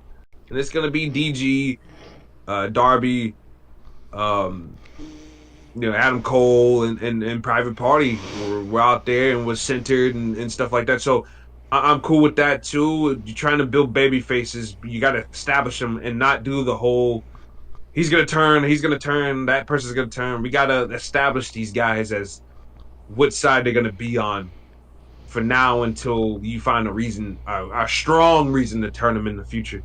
So that was cool.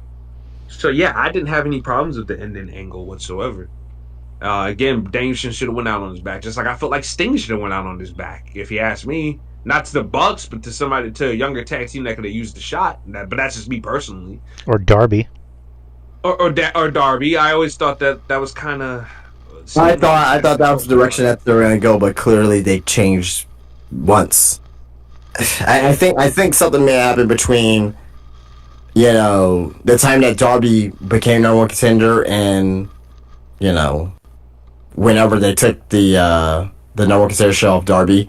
I think Shane officially signed the contract, and they're like, okay, let's pivot.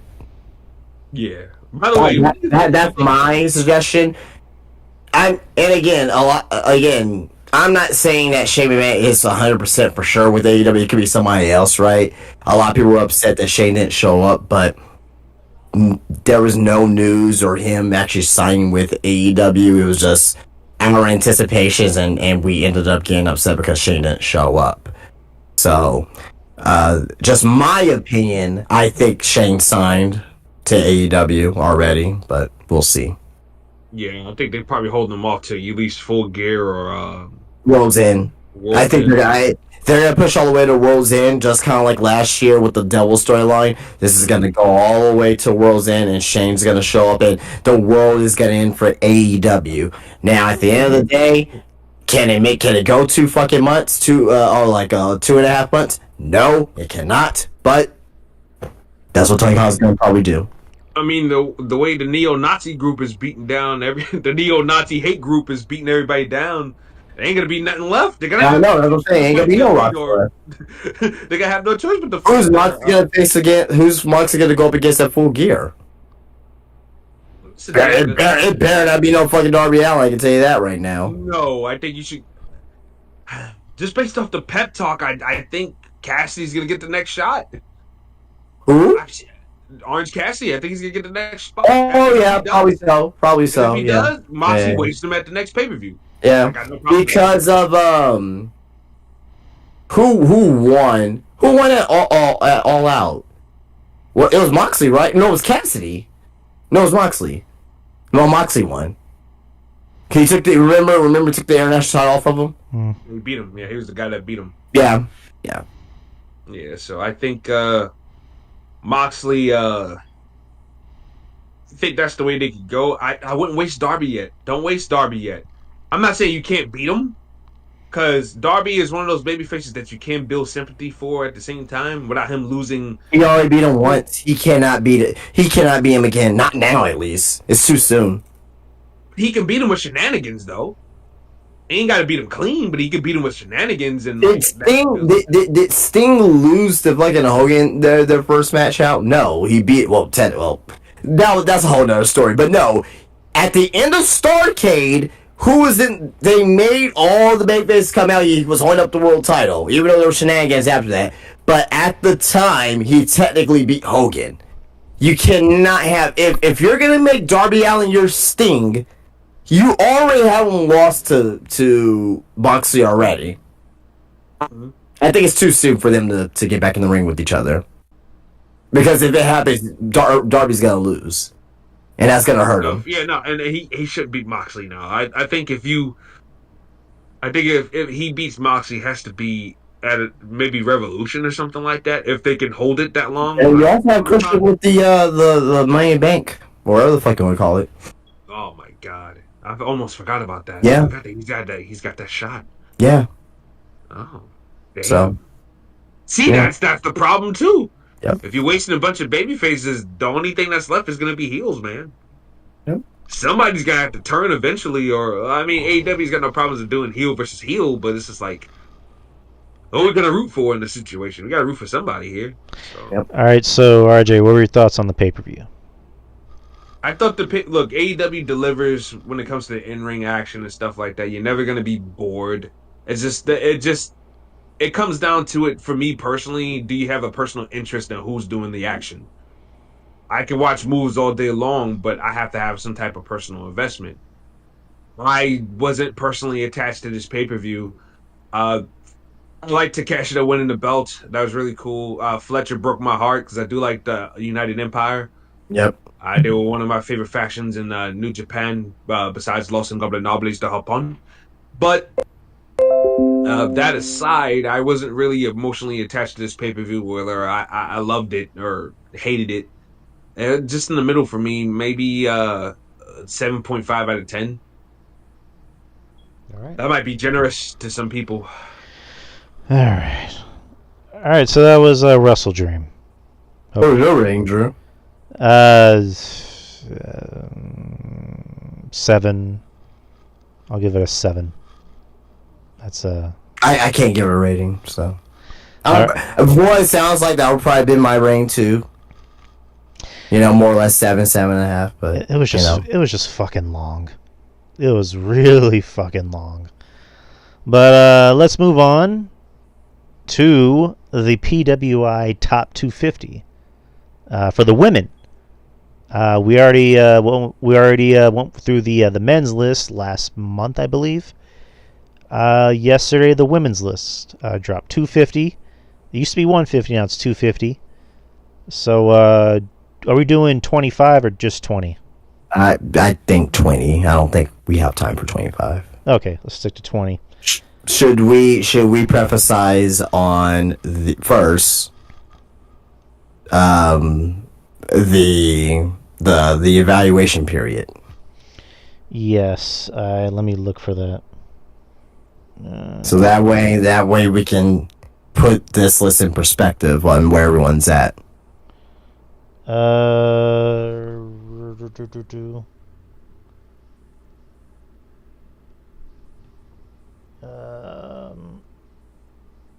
Evaluation period. It begins October the 1st of 2023 and ended on September 30th of 2024.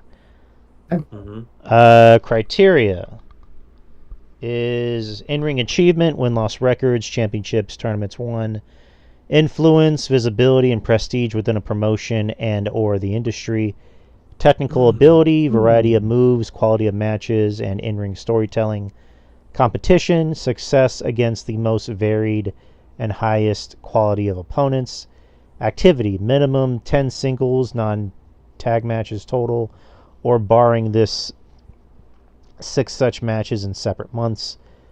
And yeah, that's pretty much the gist of it. So let's start with 20. 20 is Lyra Valkyria.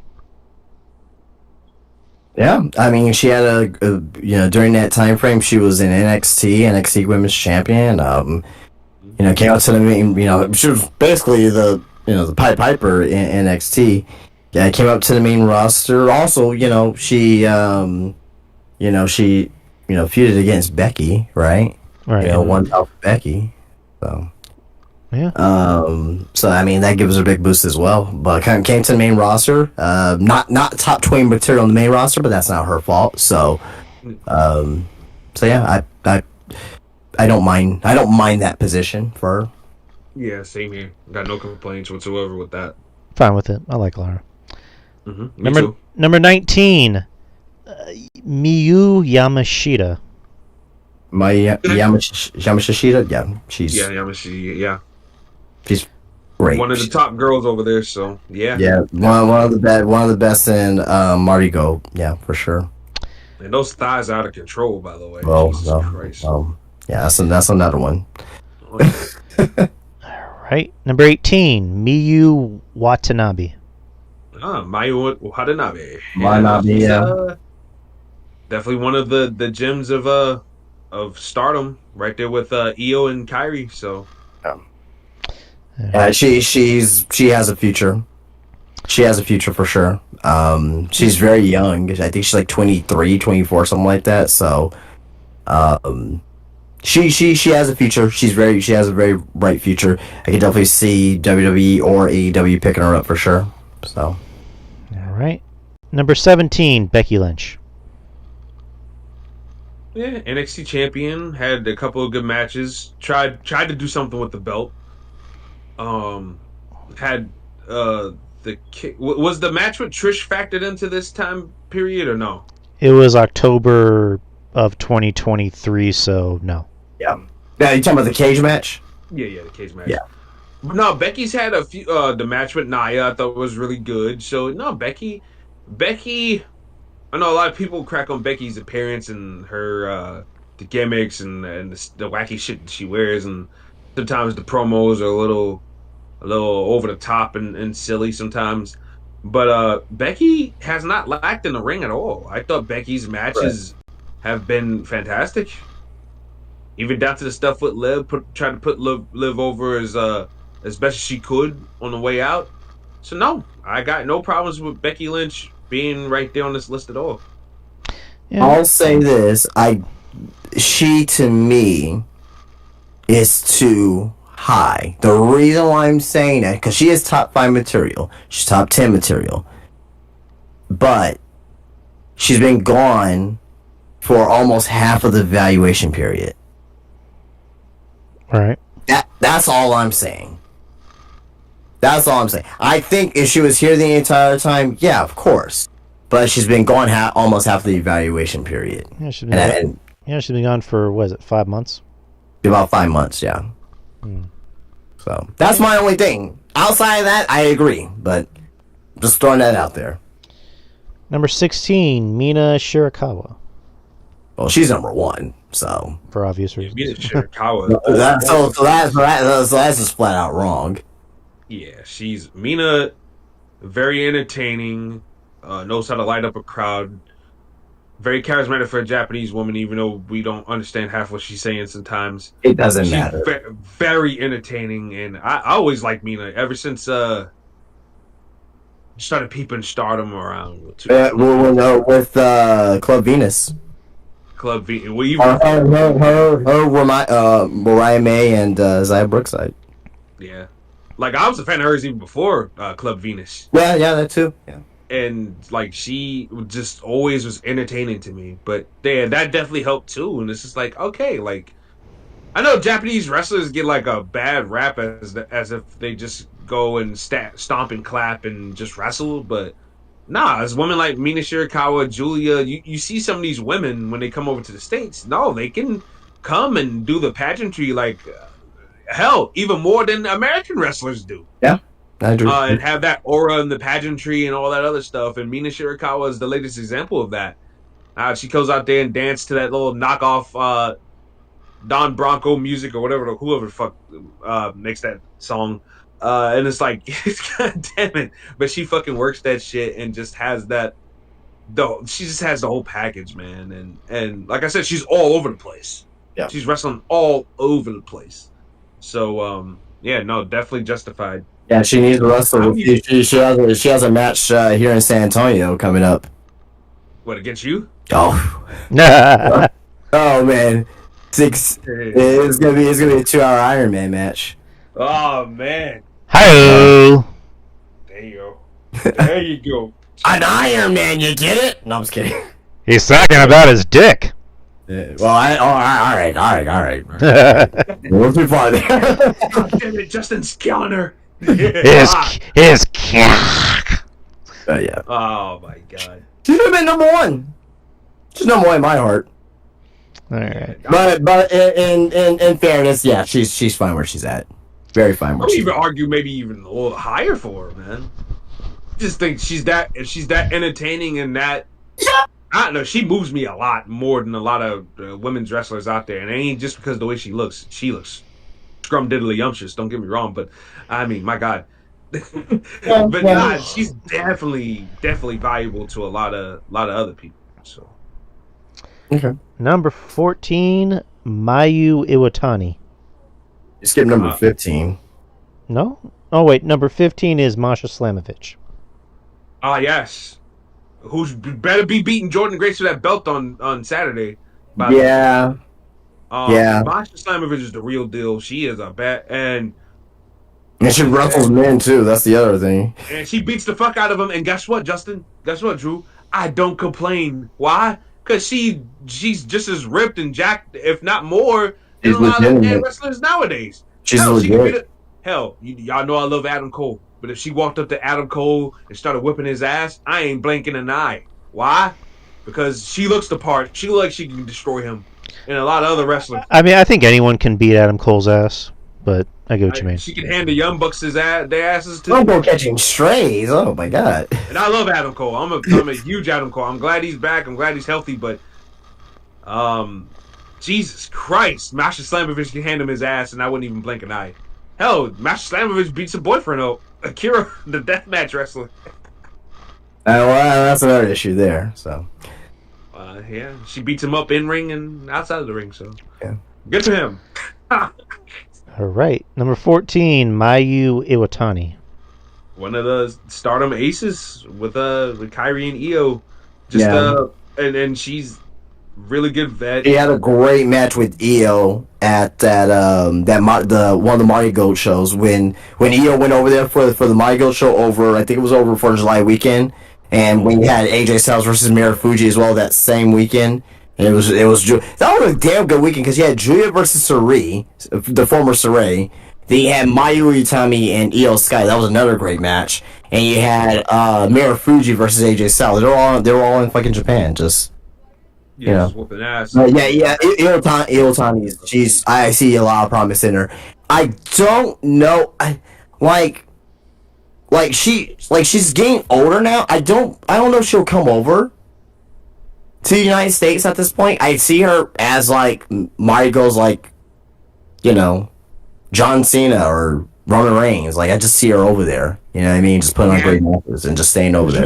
You would have think she would have came over already if that was the case. Like I think she's in her 30s. Turned 30, yeah. And plus, Mayu retired a couple of times. Yeah. So I don't know if Marigold is just what she wants to do and she has a side hustle or something like that. But yeah, no, you would have thought she would have done it by now. But Yeah. not. Well, I'll say this: Meltzer loves Iwatani. Like he loves her, Io, and fucking Kyrie. So like, yeah. So like Meltzer loves like Kenny Omega and the Young Bucks.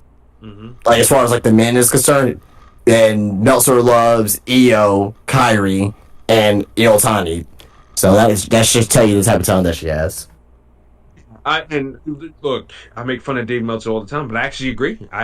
Because the first time I seen them was in, I'd say 2013. Them alongside Sheik. Around there, yeah. And I was like, wow, these women are like I said, badass. Like they have aura, they have pageantry, like they have gimmicks, like they have this, that, and the other. And Kyrie, that elbow is just beautiful.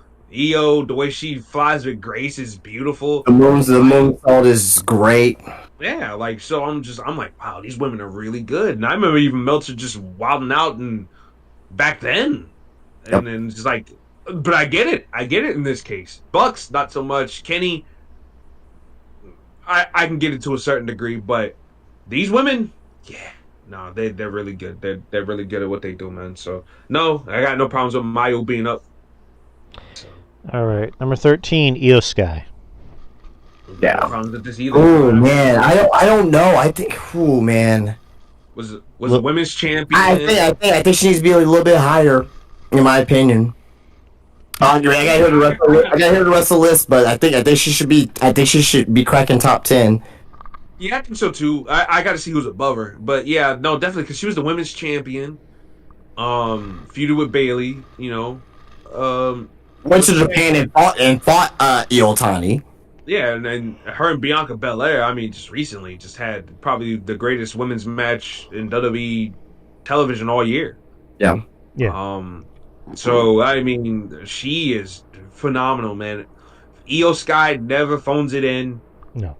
She gives it 1,000% and just throws her body caution to the wind. I love Io, man.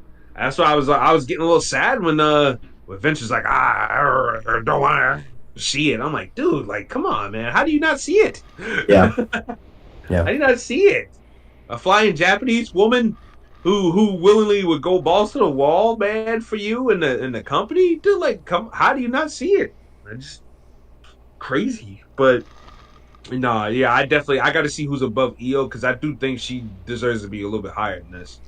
And Io rarely loses either, by the way. Right. Rarely loses, so that's another thing to consider as well. Number 12, Liv Morgan. I love Liv. I love Liv Morgan. I think she's doing the work of her career. A little too high. However, I would not have her above Io. No. Yeah, I think they rate her higher because of relevancy on TV.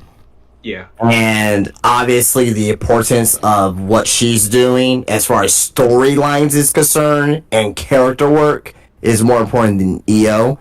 We know Io's a better wrestler in the ring. We know that. That's like, you'll be an idiot to say that, you know, Liv Morgan's better than Io in the ring. But I think that's the reason why she's ranked higher. So I'm guessing that as between those two, they ranked her a little bit higher due to her relevancy. Yeah. All right. No, I think that's a fair assessment right there. Yeah. I don't agree with it, but I think that's what they did. No, of course. And that's the thing to always consider when we talk about these lists. Yeah. Number 11, Roxanne Perez. She should be higher. Yeah, sure. She's top 10. At least top 10 to me. Easily top 10. She is fucking. I love Roxy so much, man. Met her thousands of times, not thousands of times, but a lot of times. Sweet girl, but taking the personal side aspect of it, I really think she's top 10 for the body work that she did last year.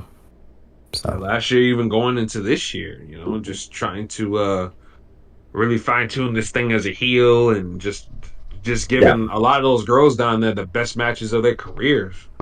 That's a lot to consider, and the fact that she's carrying that division for the most part on her back. She's got a little help now with Steph and Julia and Cora Delta coming in. Cora carrying nobody to the promised land. Maybe no. I thought you meant she had help, as in Cora's helping her, like they're a tag team. That's what I thought you were saying. But no, I get what you mean. I mean, as far as like carrying the division and doing trying to help other girls get better to get to her level or at least somewhere close to it. You know, that's what I meant. But yeah, definitely deserves to be higher in my opinion. Once again, I got to see who's above her here. All right. Because the list on the main roster should be paper thin, if you ask me. But yeah. Number 10, Athena. Oh yeah, she's top 10. Yeah. I'll probably have her. I think 10. I think 10 is perfect. Yeah, 10 between 10 and like 8. I don't think she should be higher than that. She's carrying a dead brand. She's carrying a dead brand. She's been champion for 2 years. And on a show that nobody watches. And doesn't phone it in. Oh, come on. Oh, come on. For a show that nobody watches, does not phone it in. Has great match. And I'm not even a fan of hers like that. I think she's meh, personally. But I can't deny that her matches are not some of the best, if not the best, on those He Ring of had Honor a shows. fucking her and Sheeta. Oh yeah, What was the pay-per-view that she main event? It was her and Sheeta, right? yeah. Death wasn't Death Before Dishonor, right? No, I Or believe am I on? whatever the one that she main evented. She also had a great one with Cheetah, but what one that she main event? I forget who was against Sue. That was a fucking tremendous match. It was her and Willow. Oh, it was Willow. Yeah, you're all right. Yeah, Yeah, that match was fucking. Oh my god, yeah, that match is really good. fantastic. I thought Willow was gonna win for a second. Yeah, I know. I thought we were gonna top Willow. Yeah. Yeah, but nah, Athena, even though nobody watches it, has been carrying that brand and carrying that title. Whereas other, Mark Briscoe pops up with the Ring of Honor title, doesn't do anything relevant to Ring of Honor. The TV champion is Cage, but that belt has been once again something that's been kind of underneath the radar as well. Who are the tag team champions again? I don't even know. I don't even know. I really don't even care. The Ring of Honor Tag Team Champions? I don't. Yeah. I have no idea. Yeah. But Athena has been the one constant for that brand, so I got. Also as well. The notion of nobody watching. Okay, fine. You know who is watching it? The people who made this list. Yeah. Well, no, I'm saying the people who made this list. Because the people who made this list are avid women's wrestler, avid women's wrestler. Say it 3 times right. Avid women's wrestling watchers. Say that 3 times very fast. So yeah. Yeah, no. I mean, I got no problem with it. Given, like I said, giving her a push. She's main evented pay-per-view, main evented Ring of Honor shows. Don't watch it, but got to give her credit for carrying a dead brand. Yeah. Got to give her credit. Just for argument's sake, Drew, where would you put Athena? Because obviously you don't see her top 10. Obviously you'll probably replace Roxy maybe with her. I would go that route. I'd go that route with no issue. Yeah, I understand. Yeah. Definitely replace her with number 9, Mariah May. Yeah, you got no love for Mariah May at all. Why is she in the top 10? You replace Athena with Mariah May? No, I'd definitely take Mariah May off the top 10. Why is she top 10? Why is she top 10? Name one thing she's done besides winning the title before the She had one of the best women's story, part of the best women's storyline in AEW history with Toni Storm. Most relevancy. Remember what he said earlier. Now relevancy. Yeah, she should not be in top 10. Oh God! They finally decided to dust off AR Fox so you can wrestle Ricochet. Get the fuck. Oh Jesus! AR Fox. That kind of shit pisses me off. That's gonna be a great match, right? But we know AR Fox is gonna lose. He's not winning. Like that. Yeah, he's not winning that match. But Mariah May shouldn't be top 10. Roxanne. Who would you out of there? Who would you replace? So you already got Roxanne. No, you're gonna replace Roxanne with Athena. Would you replace Mariah with Io? Yes. Okay, that's fair. Okay. Any other closing thoughts before I go to 8? No. I think you're being too hard on Mariah May. Yeah, I mean Mariah May. I'm not the biggest fan of hers either. But she was a part of one of the biggest women's storylines, if not the biggest. And they had a damn good match at All In as well. Yeah, but her as champion now just kind of feels like an afterthought. No, that's Tony Khan's fault. That's his fault. That's been the theme of the night. I think that might need to be the title of the episode. Yeah. But yeah, it's all Tony Khan's fault. It's all Tony Khan's fault. Tony Khan can't finish. Yeah.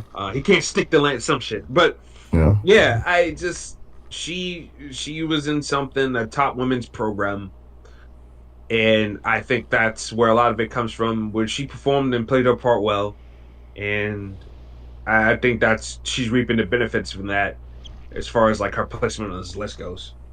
Number 8, Willow Nightingale. I agree.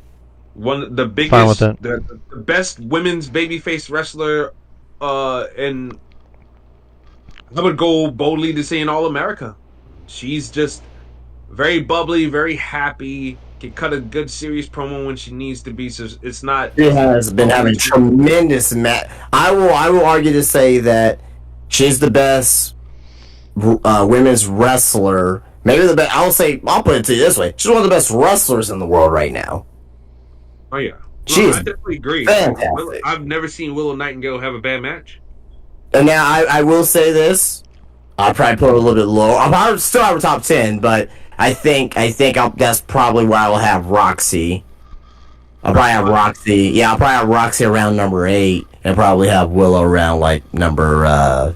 Well, you know why? nine, You know why Roxy got her spot, right? Because these dweebs still hate NXT because it's not black and gold. So they're never gonna give Shawn Michaels' his NXT any type of shine. So Well, there you go. number 10 is just about as good as it's gonna get for Roxanne. But Willow had a good year. She held some gold. So and like I said, don't phone it in, not at all. And very committed to being a babyface, where I'm not to the point where I'm not scratching my head going, what is she supposed to be again? Right. So, right. no, I definitely like Willow Nightingale a lot. And, it also helps that, RJ would love for her to braid his hair and bake him cookies and watch movies. Braid my hair. Yeah, why don't you just come over and braid my hair? Baby. That's right. Let's watch a Disney Channel movie. Yeah, we're gonna watch Beyond the Mat. Beyond the Mat. Or what about Luck of the Irish? The Luck of the Irish. Double teamed. Oh, wait a minute. Hold on a second. Might have a double entendre. Let's watch a Disney Channel movie. Number 7, Bailey. I think she's ranked too high. Yeah, I love me some Bailey. This is where I replace.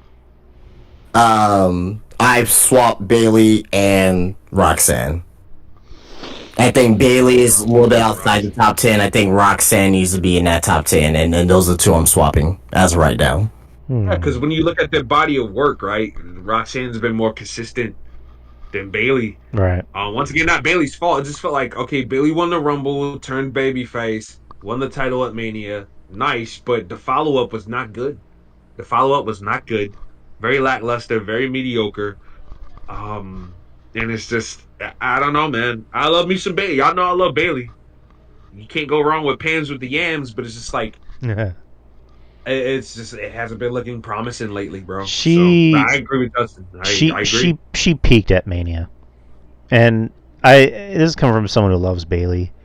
She had her moment at the Rumble. She had her moment at Mania, and again, not her fault.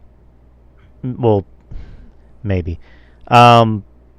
Bailey, I'll say this: she suffers from what Randy Orton used to suffer from, which was when he wasn't motivated.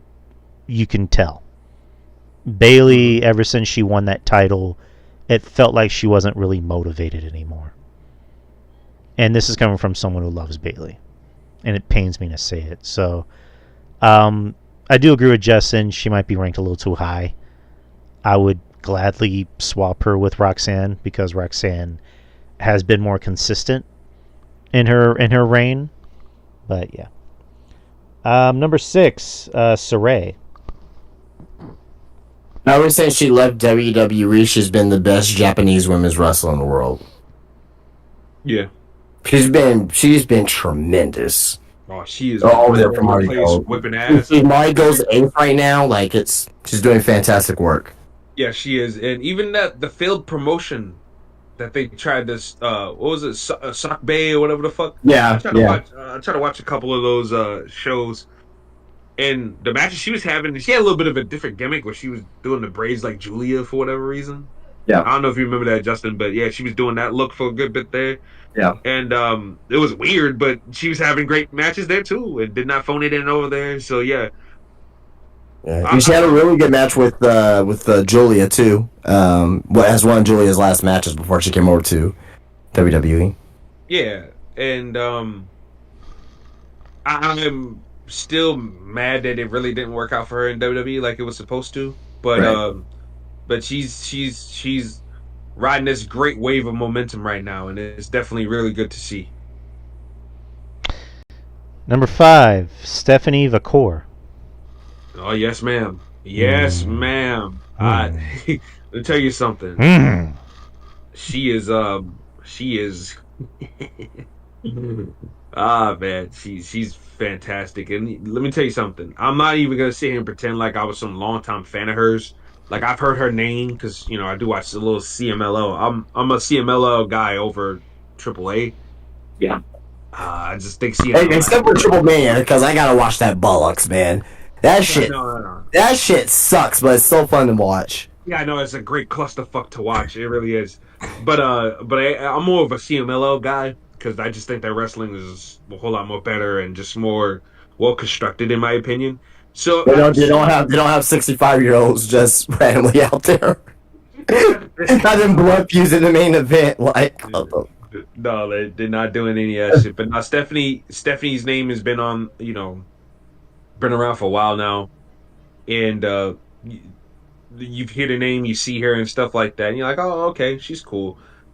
She's not who I'm here to see, but that's cool. But the match with Mercedes, man, this once again might be bold to say, but I thought she outclassed Mercedes in that match they had. yeah, she was more impressive than Mercedes in that match. It was a great match, but Yeah, they were both, yeah. Stephanie Vakir was whipping her ass and giving her the business to the point where I'm like, I didn't want Mercedes to win. I want Stephanie Vakir to just fucking just take this belt, and I want her to run wild on AEW, but obviously that didn't happen by a long shot. And instead, she went to the other side. She went to the E. So, Yeah. where she's Yeah, gonna, that was the match. So she had the match against Mercedes, and that was basically like WWE, like, oh, who's this? Oh yeah, we're getting her. yeah, we're getting this. They were that match made her basically got her signed to WWE. If she didn't have that good of a match, she would not be in WWE right now. Yep. Right. Yep. That is true. That is a fact. Because the timing. I mean, the timing. Come on, man. The timing is very suspicious. The timing is very suspicious. Very much so. Well, also we talked about it. There was the whole thing with Roosh being friends with her ex. Yeah, and that was one thing I did bring up too as well. So, yeah. Yeah. Yeah, that's another thing as well. There's a lot of heat there. But she looked great. But she looked great yesterday. With a couple other people. She looked great yesterday. Yeah, she looked great yesterday. Yeah, when Rince Claire was bumping around for her and stuff like that. So, yeah, no, it's she's gonna be fine. She's gonna be fine. I think she's definitely got an aura to her. Nobody looks like her. Nobody's built like her, so that's always good. You're gonna stand out because look, here's the thing: you can't just book for. I felt.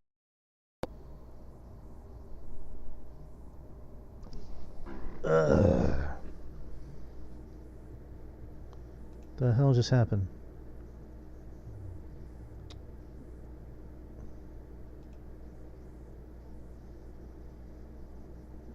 Are you fucking kidding me?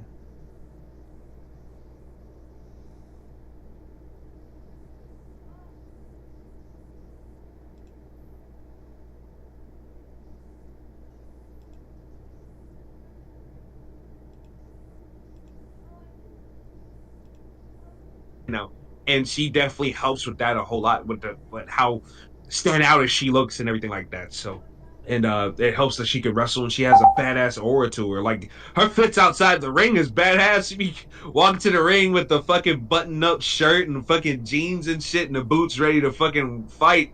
And it's like, yeah, nah, she's this woman she is sensational.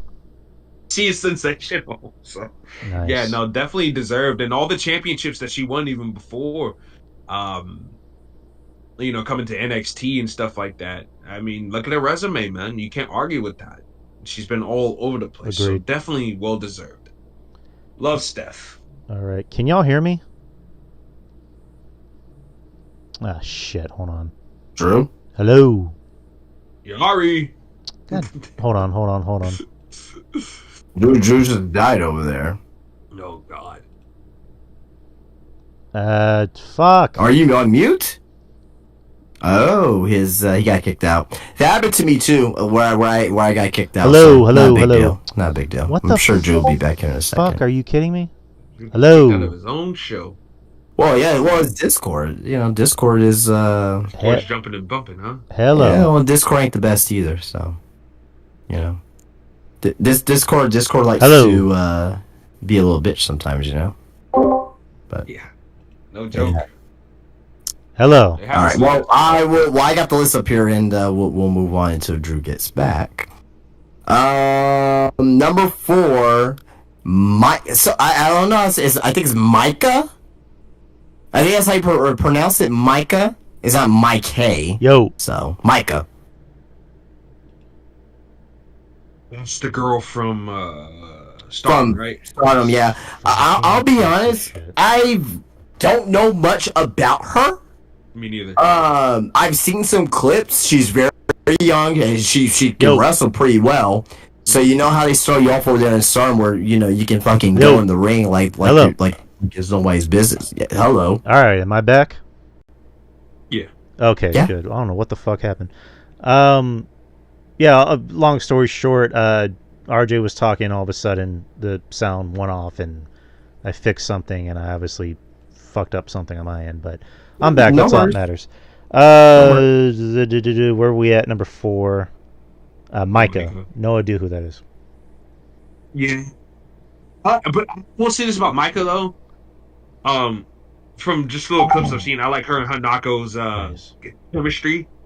Yeah. They got really good chemistry though. I will say that about her. I can see why she's number 4. I'll put it to you that way. I can see why. Well, I'll put it to you this way. I can see why she's in the top 10. Number 4, debatably, but again, we've gotten things before, like over the last couple of years, like who's Suri, who is Julia, right?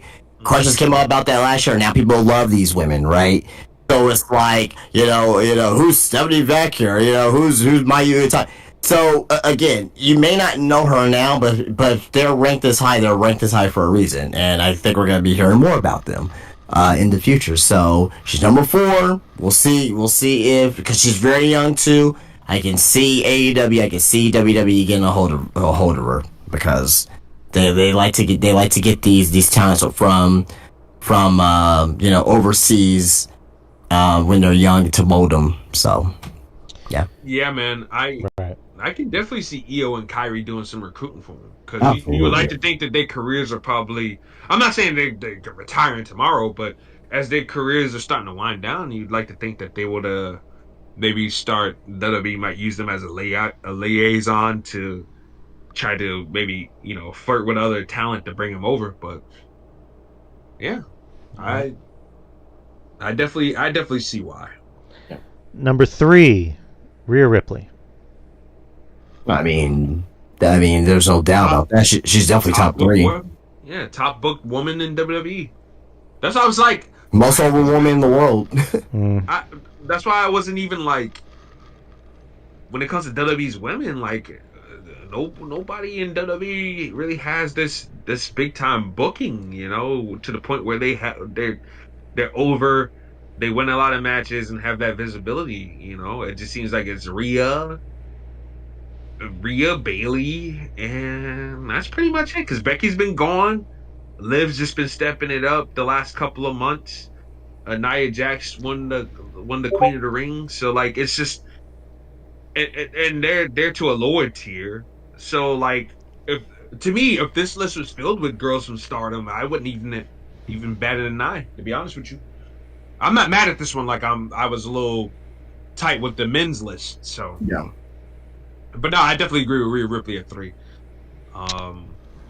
The most over woman in that company, and She's one of the top wrestlers in the world.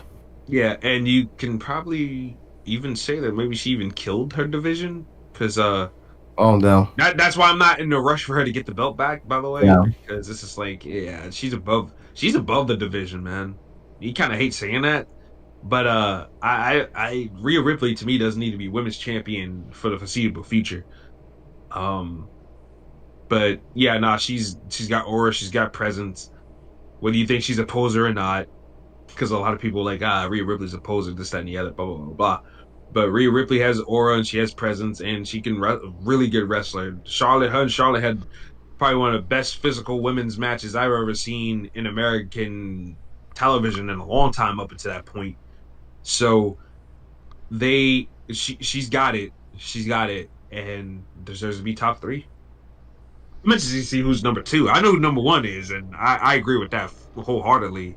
Yeah. My simpleton ship aside, like I told Drew in private, I definitely get why number 1's number 1, but I'm interested to see who number 2 is.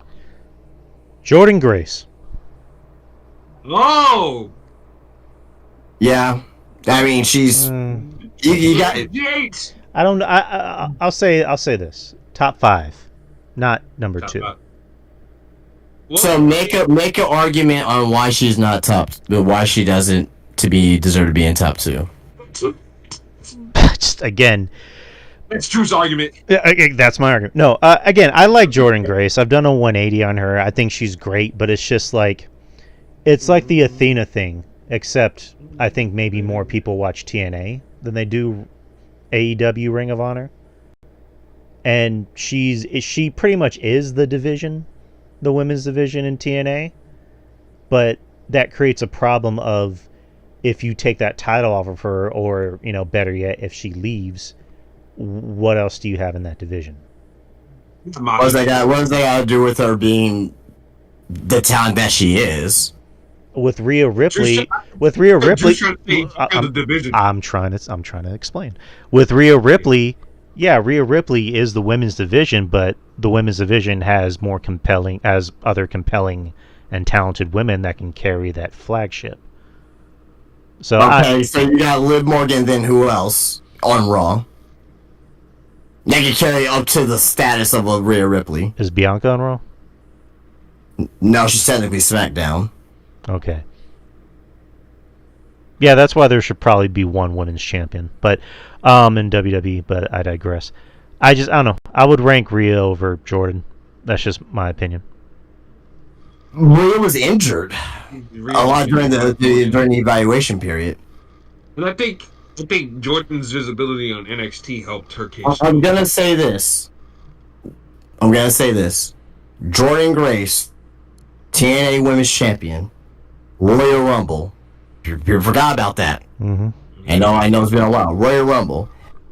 NXT showed up, defend the TNA Knockout Champion on NXT, right? And also as well, she's on TNA defending the Knockouts Championship and having the crossover. She's the main catalyst of the crossover too as well. And not just that. It's not just about her showing up and making moments. The match quality of that she's been having as well. I think she deserves number 2. Top 3 for sure, but I think she deserves number 2. I can't really argue on like, oh well, this reason, this is why she needs to be number 3 or 4 or 5. I can't really do that with Jordynne Grace. I can't. The push has been consistent for her. And that's one thing, and that's why I'm not arguing with it either, because the Jordynne Grace Express has been going strong all year long since she won the title last year. And also as well, forgot to mention, her and Naomi. Really good shit. Man, they were having killer matches down there in TNA.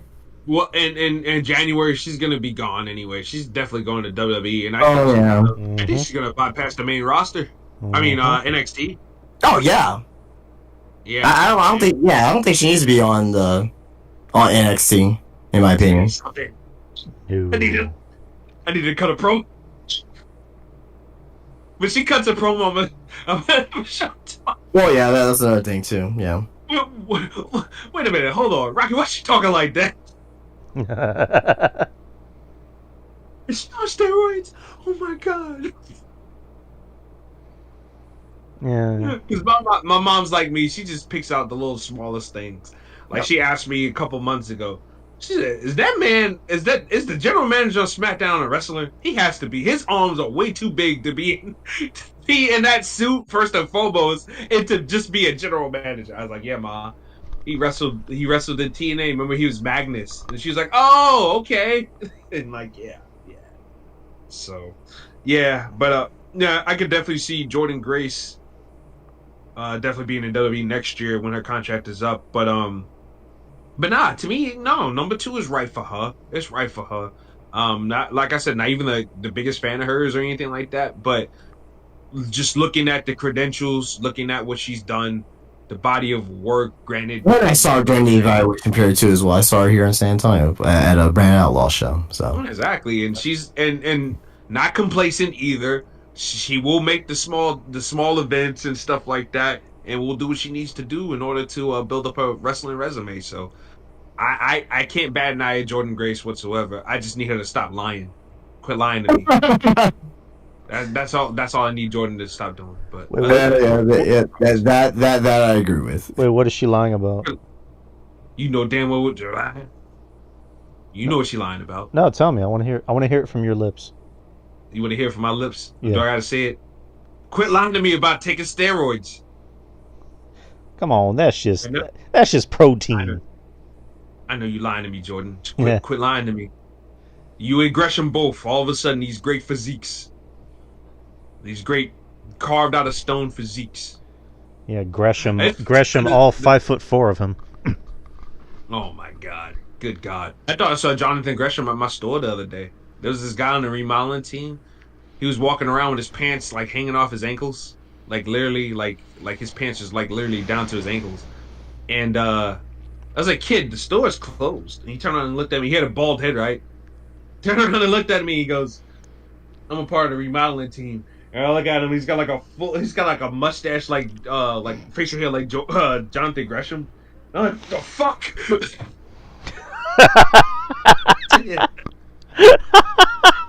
And I didn't even think of Jonathan Gresham at the time too, until Logan P. I was like, man, that guy's a midget. And Logan P goes, he looks like that guy from TNA, that the octopus guy. And I'm like, oh shit, he does look like Gresham. I just. This dude, I mean, he comes up to my fucking knee. I'm not the tallest guy in the world. I'm 5'9" myself, but it's just like he just comes up to my fucking leg, and I'm just like, what are you doing in the store, kid? He looks at me. I'm a part of the remodeling team. Ah, shit. I just fucking picture you going up to be like, hey, store's closed. I mean, he had no uniform to indicate that he was on the remodeling team or nothing. Oh my As god. far as I'm concerned, he's a customer.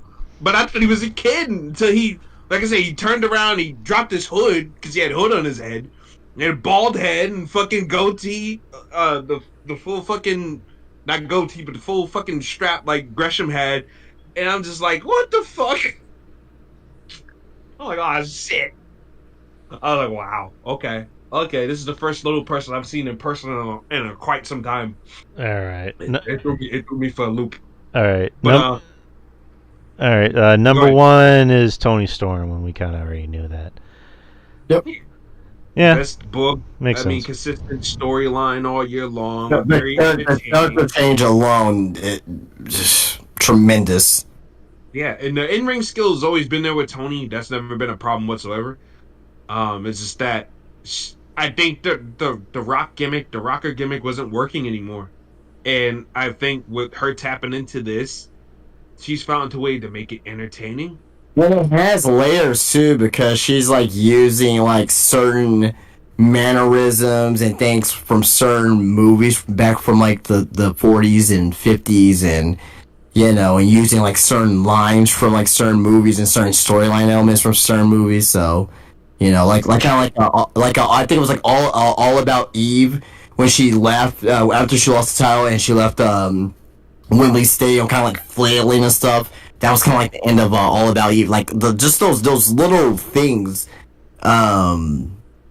tremendous stuff. And like I said, her wrestling has always been there too as well. So that Just even like the stories that she interweaves into like some of her promos that she be cutting, like Justin, you probably seen this when she was talking about how she spent the night with fucking Bruiser, was it Bruiser Brody? I don't remember. I don't remember exactly. Hansen. She spent the night with Stan Hansen. And he had fucking tobacco in the crack of her ass. Oh yeah, Like, yeah, what? okay, yeah, He I gave remember me that. a lariat, but not with his forearm. I'm like, Yeah, what? yeah. Oh God. Nah, but like even like stuff like that, that's like it's crazy, but it's entertaining. Like she has a grasp on this gimmick to the point where she's telling these stories, it's unbelievable. But the way she's so serious about it, it's like, oh, okay, like I could believe you if we were back in the day. So I just like that she does little entertaining bits like that, and even the little promo she cut explaining why she couldn't make it to Mexico to wrestle La Catalina. What the Oh man, yeah. She's God, man. She got so fucking hot when she left WWE. Oh my god! Either Yeah, you turn heel or you go away from the WWE. yeah. That hotness factor goes up through the roof. But even the promo she cut to explain why she couldn't be there, like that was entertaining. Yeah. And Oh, when she said, what the? She was like, something. I'm wet or something like that. uh huh. Yeah, that's She's wet. hilarious. She was outside in the towel and everything, and the rain is just in the background pouring down. Like Yeah, it hilarious. just, it's just Tony Storm just has a She's really committed. good She's grip committed on to the it, character. and she's committed to the character, committed to telling stories to build up the aura of the character. And like I said, the wrestling is there. It's always gonna be there. And this is the kind of commitment I need from other people because just being a wrestler, especially when you guys are doing the same moves over and over again, it means nothing after a while. If you're doing a power driver, okay, everybody and their moms is doing a power driver, nothing special. If this guy's doing a Canadian destroyer, and you turn around and do a Canadian destroyer, nothing special, man. So how can I do something outside the box? And Tony Storm has grasped that, and that's why I fucks with Tony Storm heavy. I'm fucking with this gimmick heavy, and, and yeah, number one, definitely, definitely, definitely well deserved, in my opinion. Yep. Great. I don't give a damn if she's in the AEW. I don't give a damn if she's not in the WWE and WWE is the big time and blah blah blah blah. Rhea Ripley's championship reign was not all that entertaining last year. The matches were good, but it wasn't entertaining like Tony Storm was entertaining. And again, she was injured during the evaluation period too, so there's That also and that that. as well. Like I'm sorry because that's a lot of other people's mentality too. The Tony Storm's in AEW, WWE's the big time, blah blah blah blah. But it's like, dude, like Rhea Ripley, you compare their championship reigns as just to me just night and day. And I love Rhea too. Don't get me wrong, but it's night and day. Yep. All right. So that was the top 20. So Justin, what's the game that we have? All right. Well, we're gonna do like we did last time. We're gonna give you two wrestlers, and we're going to guess who has a higher rating in this PWI Women's top 250. So, pretty simple stuff we did last time. If you guys are listening during this podcast here, check out the men's one that we did it was about a month and a half ago, or however long it was. Yeah, so that was a pretty fun time. So we're about to do it right now live here on YouTube and here in the Discord here right now. So, RJ, Drew, are you ready? Yes. Y'all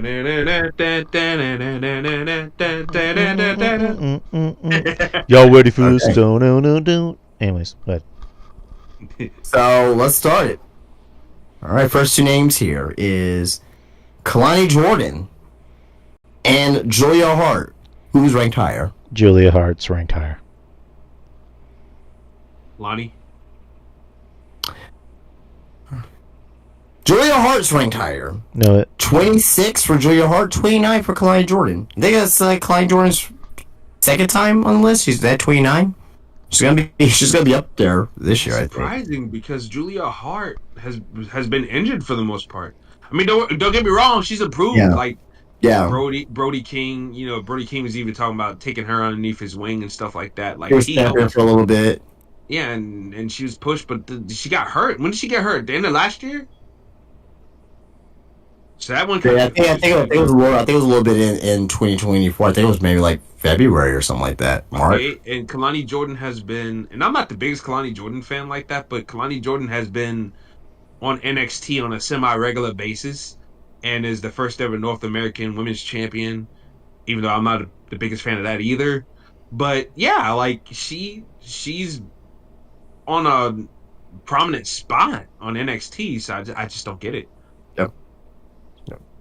All right. Well, moving on here. Next two names here we got Naomi and Bianca Belair. Who's ranked higher? Bianca Belair. Bianca? All right. Well, I got a rank of 30 here and a rank of 34, and the one that has rank 30 is Naomi. Naomi is ranked higher than Bianca Belair. Is that because she was the TNA Women's Champion? That is during the evaluation period, yes. Okay, that makes sense. Okay, all right, yeah, and Bianca wasn't in the title picture either, so okay, thinking about it. Wasn't Bianca gone for a little bit too? Yeah. Wait, was Just she? a little bit before Mania. Yeah, she was gone for a little bit. Yeah, before she teamed up with Jade. So okay, all right, that makes sense. Yeah. Okay. All right, got our first joke one here. So I don't expect you guys to know these names, but I think this is just going to be something. Actually, RJ, you may know one of these names. You possibly may know one of these names. But here we go. Who's ranked higher, Little Mean Kathleen or Ram Kai Chow? Little Mean Kathleen. Kathleen's my mom's name. Oh man. and who was the other one? Ram Kai Chow. Little Mean Kathleen has to be ranked higher. Okay. RJ? Yeah, I think so too. Okay. LMK, all right. Let me know. Little Mean Kathleen is ranked higher than Ram Kai Chow. 218 for Little Mean Kathleen and 224 for Ram Kai Chow. All right, moving on here. Next we have Evilise or Maya World. Who's ranked higher? Who? Maya World. She's from Dallas. She wrestles here in San Antonio quite often. Okay. Justin, you want to know how? Justin, want to know how I could tell she's from Dallas? Well, how? Because she's got a big old country booty. But you know who I'm talking about. Yes, I do. I know Maya World, and I think Maya World is higher. She's really fucking good too. Yeah, I think Maya World is higher than Evilise because Evilise hasn't been prominent. I can't even tell you the last time I've seen any advertisement for an Evilise Velez match in 2024. Maya World, meanwhile, has been on Indy at the Indy, has been in Ring of Honor, has been doing shots in AEW. Because I know Jackson went to one of the shows when they went to Arkansas, and he saw Maya World. He was like, "I saw this thick black chick at the show," and I'm like, "Yeah, Dude, what's her name?" do you know who Kaya Dream is? Oh, do I? Bro. She is sensational too. Oh my god! Yeah. So funny thing is, so they were a tag team here because I already knew who Maya World is, and when Kaya came out, I was like, who the fuck is this? Yeah, they won the tag team titles here for Mission Pro. But yeah. Anyway, who's ranked higher? You're going with Maya World, RJ. Who are you going with, Drew? I'll go with Maya World. Maya World is ranked higher, 184 for Maya World, 189 for Evilise. This just makes sense to me because, like I said, I haven't seen any type of advertisement. Nobody raves about Evilise's work like that. If she is working, I'm not seeing it. But Maya World, like I said, Maya has been in Ring of Honor, AEW, Indy. I know she's been down. She had a really good match against Athena. I think that was the Ring of Honor match was against Athena. Yeah, and I know she had some matches down in this area too. Yeah, in the Carolinas and Florida. So yeah, no, definitely. That just made sense to me. She's only. I think she just turned 20 or 21. She has a future. Yeah, she definitely got a future behind her. Well, there we go. All right, next Would have been. Oh, I didn't mean it like that. Yeah, you did. Yeah, you did. Well, I mean, that could have been a double entendre there. Yeah, A double She's entendre. gonna- Double entendre my ass. I know you, RJ. She's gonna be in NXT soon, and There I you have no go. problems with that. There you go. By NXT, Next. does it mean next to your dick? Oh, Next, we got I'm or kidding. maybe. Delta. Okay. The new signing to WWE. With marching her way to NXT step by step. You seen that? Yeah, there you go. Yeah. She's coming to destroy. Or Asuka, who's ranked higher. Well, Asuka's been hurt for the most part. Yeah. And Delta has been having matches in Australia that have been raved about. I'm gonna take a shot in the arm and say Delta's a little bit higher than Asuka. Okay. But due to the Asuka being injured, so Yeah, I'm gonna take a same. shot in the dark. Because Delta, I never even heard of her until like she came out in the news. Like WWE's gonna sign Delta. Who? And then I guess, and then Asuka, I haven't seen her in like fucking since the beginning of the year. But I'm gonna go with Delta. So yeah, you saying Delta too, RJ? Mm-hmm. Delta is ranked higher. She has 70 to Asuka's 74. So 4 spots ahead. I can't. You like even if you're a fan, like, and you're trying to understand why. Like Asuka's been injured, man, and like I said, Delta's been tearing it up. Yeah, it might be in for a niche audience or whatever, but Delta's been tearing it up and has been champion and stuff like that in different places. So I mean, in the same company that Rhea Ripley got raised in. So like, come on, like you can't refute it or dispute it. In my opinion, at least, especially when Asuka's been on the bench. Yep. All right, next we got Chelsea Green Oh, or Nyla Rose. Who's ranked higher? Where's Nyla Rose been?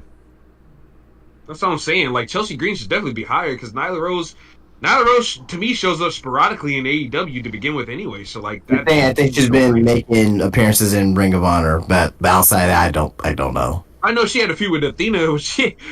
They was in the ring and she just popped up on her, surprise, bitch, and punched her in the face. And I was like, what the fuck? But other than that, Nyla Rose hasn't been doing nothing. I know she was teaming up with Marina Shafir, which they actually have a nice they had a nice little team theme song there though. I thought that shit was pretty dope. But yeah, nah, she hasn't done much. So Chelsea Green is on TV every week. She might be getting her ass handed to her and getting embarrassed and this, that, and that. It might be the butt of everybody's jokes, but Chelsea Green's on TV every week. Yep. So you're going with Chelsea Green. Drew, you said Chelsea too, right? Yep. Yeah, slam dunk. So a rank of 112 to 105. Who's ranked higher? Nyla Rose.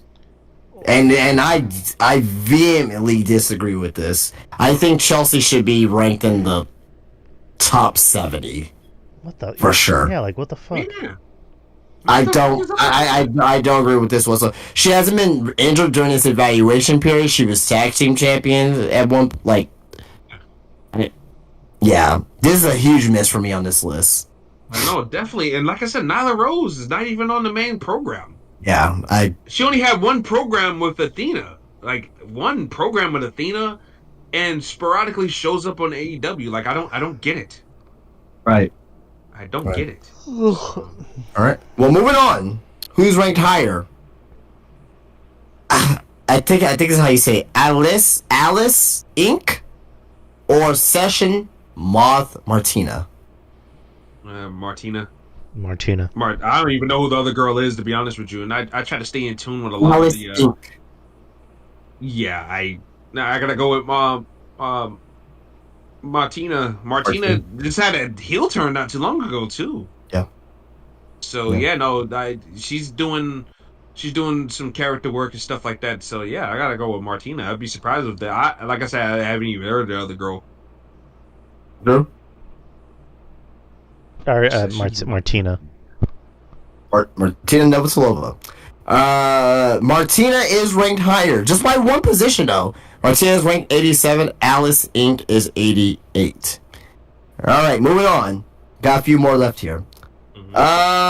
Next I saw two names here, two names that wrestle here locally. Not so much the second name here, but the first name here. She's from here. She trained here. Alex Garcia or Delilah Doom, who's ranked higher. That's the Pink Dream, right? Yep. Yeah, that's the one. That's the one that's dating Scorpio Sky. Lucky fucking bastard. Delilah Doom's great too. I gotta go with Doom. I haven't heard anything about Alex really all that much. Delilah Doom has been. I like Delilah. I like Delilah Doom. I like her gimmick, the old throwback. She's been in WoW too. And in WoW, has been on WWE TV. I feel bad for her. She had one bad botchy match with I think Carmella, and they never brought her in after that. I felt bad for her, but I like Delilah Doom. I'm gonna go with Delilah Doom. She seems more active than Alex. I don't. Anytime, and I'm not complaining when I say this, but the only thing I see from Alex is bikini shots on Instagram. I really don't. I I'm not have complaining. seen her working at like one of the New Japan dojos, but like as far as like actually in the ring having wrestling matches for promotions, I've not really been seeing much from her. Yeah, I'm gonna go with Delilah Doom because at least Doom, she's working. She's working everywhere. Her boyfriend Eli Everfly. Yeah. All right, I'll go with Doom. Go with Doom as well. Delilah Doom is ranked higher, 238 to Alex Garcia's 240. My Delilah. Next, we have Queen Amanita, who is Aminata, who is my god. Chocolate fucking goddess. Oh my goodness. She was on Dynamite tonight too, as well. I mean, she was the MVP tonight. And she lost, but good. Doesn't fucking matter. She won. Yeah. I had to bring out the horse noise for that joke. Queen Aminata, or straight out of your mama's kitchen, Red Velvet. Who's ranked higher? Red Velvet, probably. I'm gonna go with Velvet because she did win the television title, and they seem to be running with her a little bit more consistently, at least. Whereas Aminata is bouncing around between Ring of Honor and AEW just to put people over, it seems. So I'm gonna go with Red Velvet. I like Red Velvet more, but yeah. Red Velvet is ranked higher. She's number 51 to Aminata's 55. Yeah. But Aminata is the better wrestler, though. Oh yeah, Just to outright state that. Yeah. That girl can fucking wrestle her ass off, bro. 100%. 100%. I need Tony Khan needs to do more with that. Well, with her. Excuse me. I don't think he knows what he's doing. I don't think so either. I think she might scare him even. Probably. I tell you what, she came knocking on my door. She ain't scaring the shit out of me at all. I'm dropping to my knees. Yes, come in, please. Again, desperation. Please, goddamn, come on, motherfucker. Yeah. So. Come on, please. I beg of you, let me get a whiff, just a whiff. Please, my queen. All right, moving on. All right, so we got 4 left here. I'll let you step on my pecker. God damn, have some self-respect. Jesus Like Christ. Tony Atlas said, he grabbed my pecker.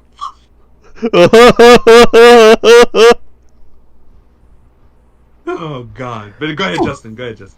Next, we got 4 left here. Next, we have Thea Hale and Rachel Ellering. Who's ranked higher? Thea Hale. I haven't seen Rachel Ellering's work. Former main contestant, Rachel Ellering too. Ellering's daughter.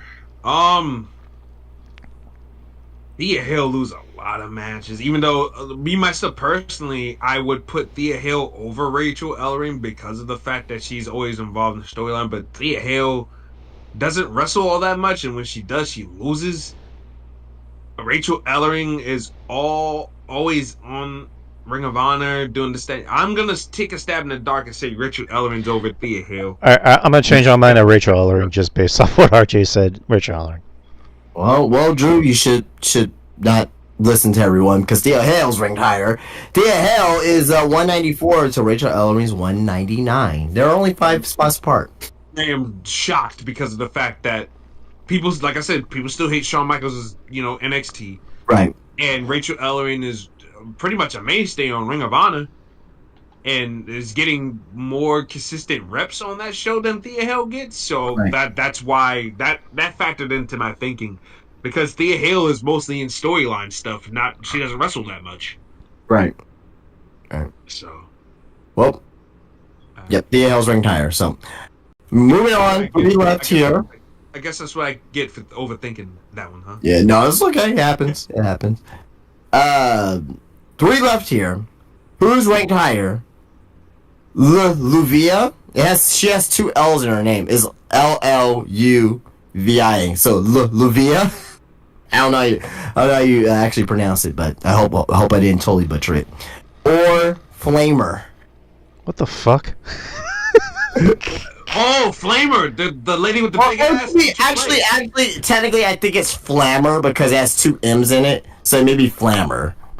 So it's FLAMMER. RJ, you That's said. the one with the big. That's the one with the big ass from AAA, though, right? I believe so. Yeah. All right, Oh my God. if she has a fat ass, I'm gonna go with her. Well, I love how we're just making these choices based off that, but that's cool. It's like I don't know who she is. I just want to ask RJ. Like RJ, who is she? She got a fat ass. All right, I'm gonna go with her too. Wait a minute, hold on. That's not the one with the fat ass. My fault. Okay, then I'm gonna go with the other one. Well, no. She teams with the one with the fat ass. Yeah. Who has a fat ass and who doesn't? I know who you're talking about. You're talking about the one with the bob haircut. No, the one with the mask. All three of them wear masks. No, okay. Once I'm done here, I got it. Damn it, man. If I remember tonight, I'll remember next time. But there's this one that's. Whew, anyway, So who has a fat ass and who doesn't? What those choices again? I'm sorry. La Hydra is the one with the big. She's got the big ass and the tattoo on the stomach. All three of them have it. Lady Marvella is the other one. That's she's a little bit smaller than La Hydra, but they're both bigger than Lady Flammer. I think it's Lady Marvella actually. Is who I'm thinking about actually. Lady Mar. All three of them are hot, but yeah, La Hydra's the one with the big ass, the big chunk of dog. Oh no, it's not Lady Marvella. Anyway. Yeah, the chick I'm thinking about, she doesn't have a mask, but anyway. Oh, really? No, that's not her.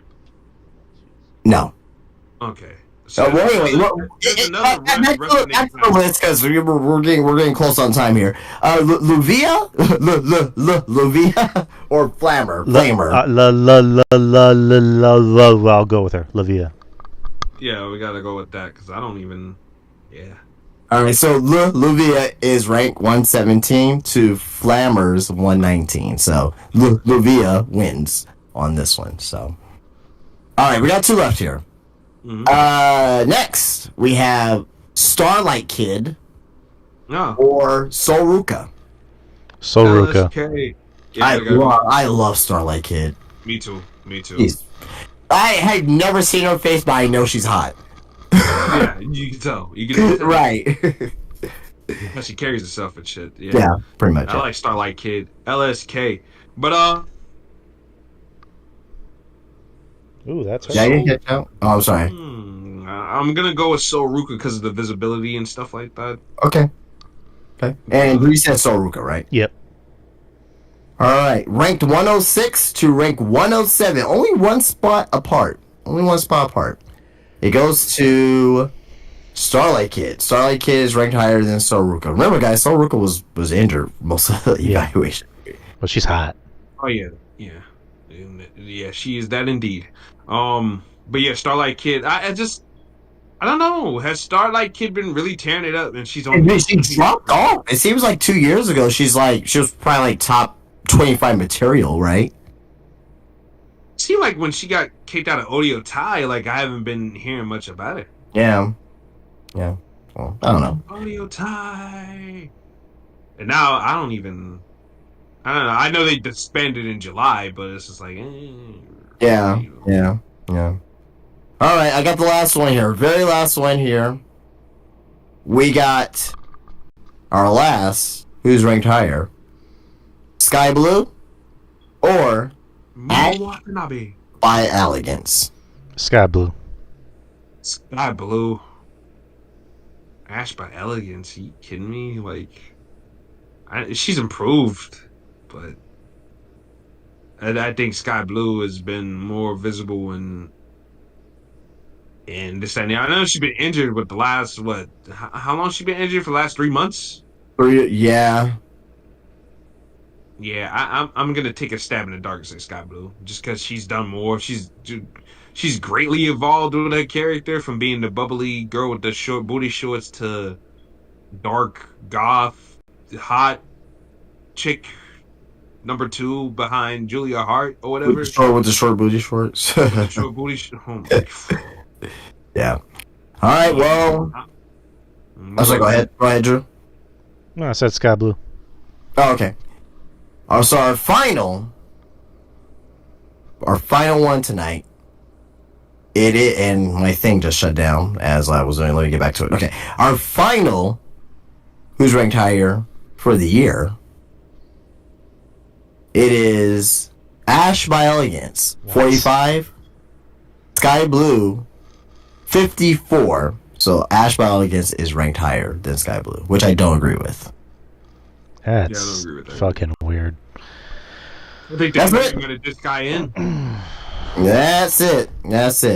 So yeah. All right, another list, and we covered it. Pretty sure there's another list coming out. The tag teams of the year. Oh yeah. Which that should be weird. I forgot what the tag teams. Yeah. But yeah, we did 2.5 hours long show, but it was worth it. As usual, I want to thank Justin for making these shows work the way they do. Thank you to Justin. Of course, I want to thank you. I want to thank RJ for jumping on this show and helping us go over this crazy ass list. So thank you, RJ.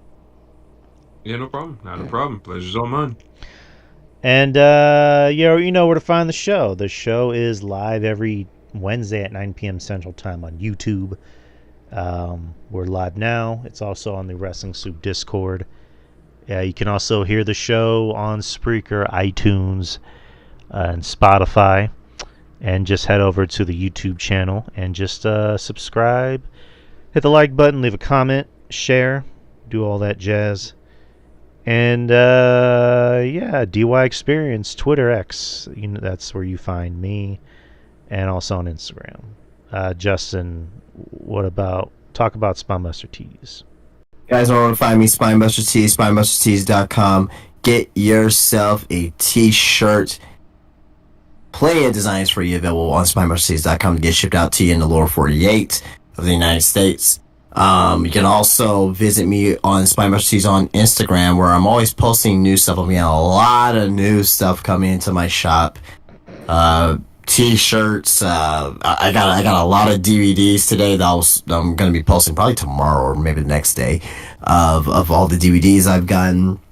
A whole bunch of PWG stuff, like some very hidden gems that people who want to get access to the library, they can with me inside my shop.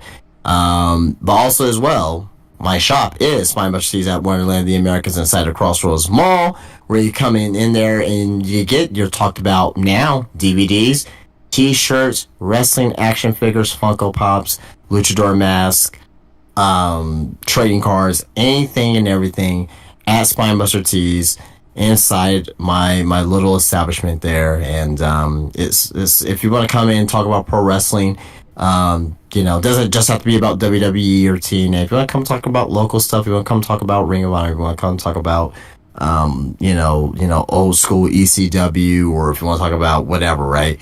I'm more than welcome to listen and conversate with you about it. So that's at Spinebuster Tees at the Wonderland of the Americas, Spinebuster Tees on Instagram, and spinebustertees.com. All right. And RJ, plug your stuff. You can follow me on Twitter at LilRJ Unlimited. where things that come out of my mouth have no limits whatsoever. You can follow me on YouTube, the RTJXX, where I have the CCW content.